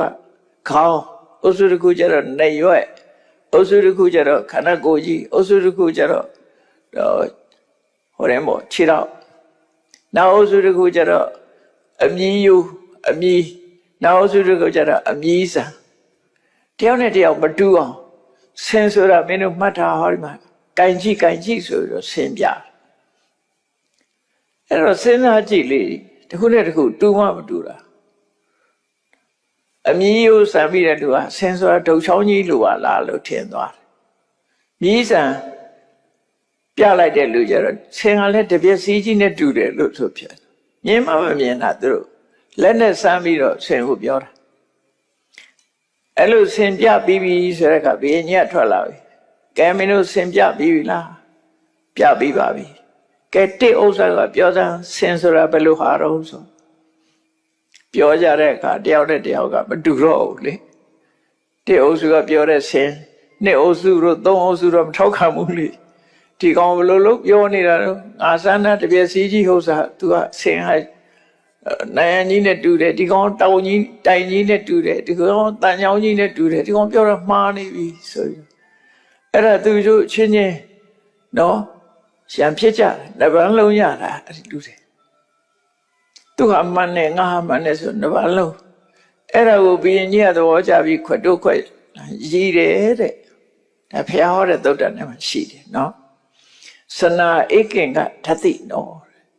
တစိတ်တစ်ပိုင်းကိုကြည့်ပြီးတော့လူတွေဟာအငင်းပွားနေကြပါတယ်မြတ်စွာဘုရားဟောတာအကုန်လုံးမြင်ညဉ့်ညမှာမဟုတ်ဘူးတဲ့တစိတ်တစ်ပိုင်းလေးမြင်ပြီးတော့သူဟာမှန်တယ်ငါမှန်တယ်လုပ်နေကြတယ်ဆိုတာအဲ့ဒါနော်အဲ့ဒါကြောင့်မို့လို့အယူဝါဒလွဲမှားတဲ့ပုဂ္ဂိုလ်တွေဟာလည်းပဲ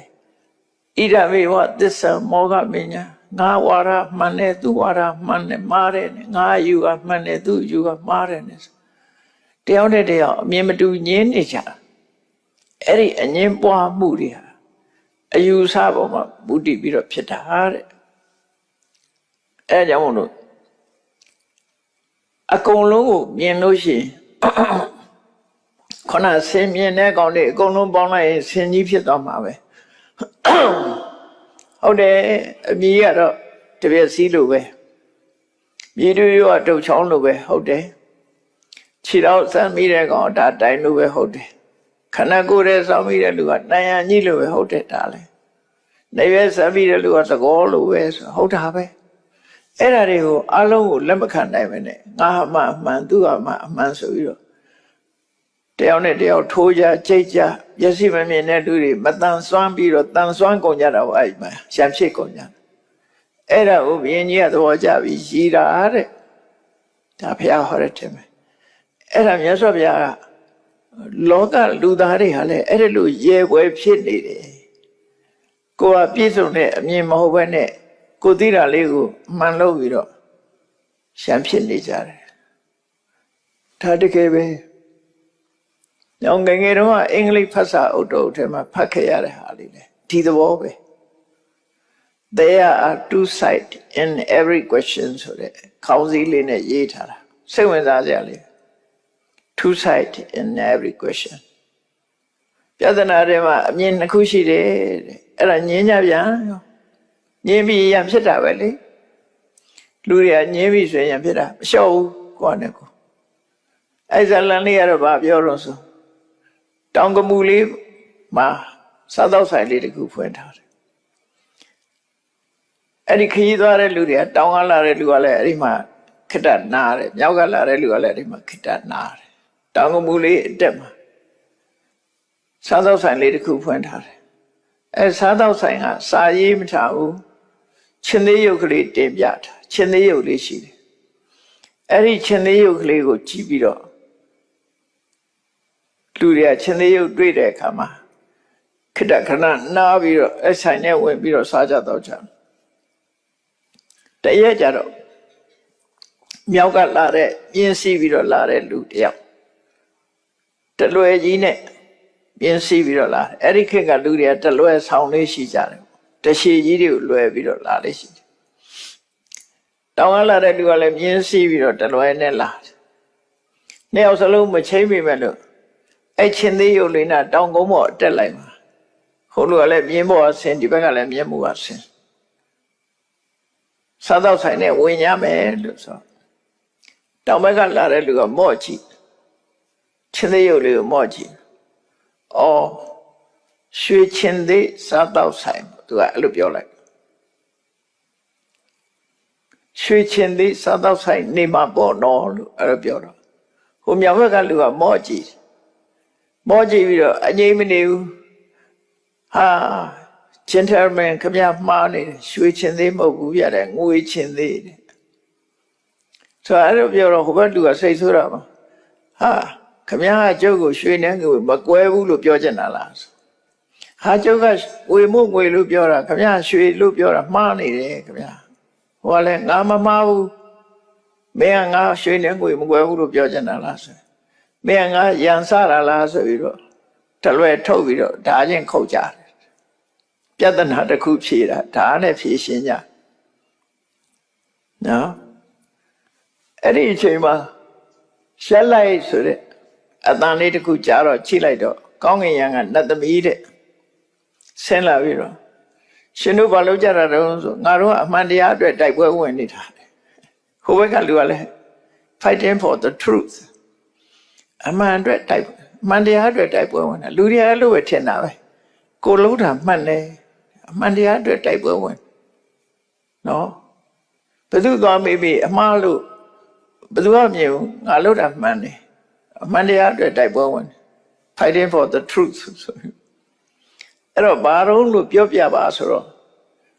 ငါကပြောတယ်ဒီချင်းသေးကရွှေချင်းသေးလို့ပြောတယ်သူကမဟုတ်ဘူးငွေလို့ညင်းတယ်ပေါ့ငါရွှေမို့ရွှေလို့ပြောတာအဲ့ဒါသူကငွေလို့လာညင်းနေတယ်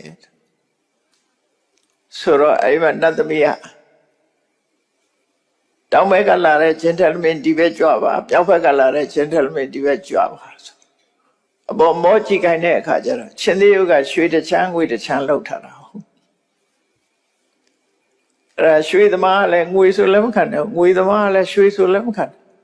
အမှန်ကတော့နှစ်ယောက်စလုံးကမမှားဘူးမှန်တယ်နော်တစ်ဖက်ကရွှေတစ်ဖက်ကငွေဒါကြောင့်ဟိုရွှေချင်းသေးလို့ပြောတာဟိုတစ်ဖက်ကလည်းငွေမို့ငွေချင်းသေးပြောတာတချမ်းစီလောက်ထားအဲ့တယောက်ခွင့်မလွတ်နိုင်တာအမှားပဲအဲ့ဒါကိုတချမ်းပဲအမြင်လို့ပြောတာလောကလူတွေရံဖြစ်နေတာအဲ့တချမ်းပဲအမြင်နဲ့ပဲဖြစ်နေကြတာအမှန်မြင်လို့ရှိရင်မဖြစ်ပါဘူးနော်အော်သူမြင်တဲ့ဘက်ကရွှေပဲသူမြင်တဲ့ဘက်ကငွေပဲဆိုလို့ရှိရင်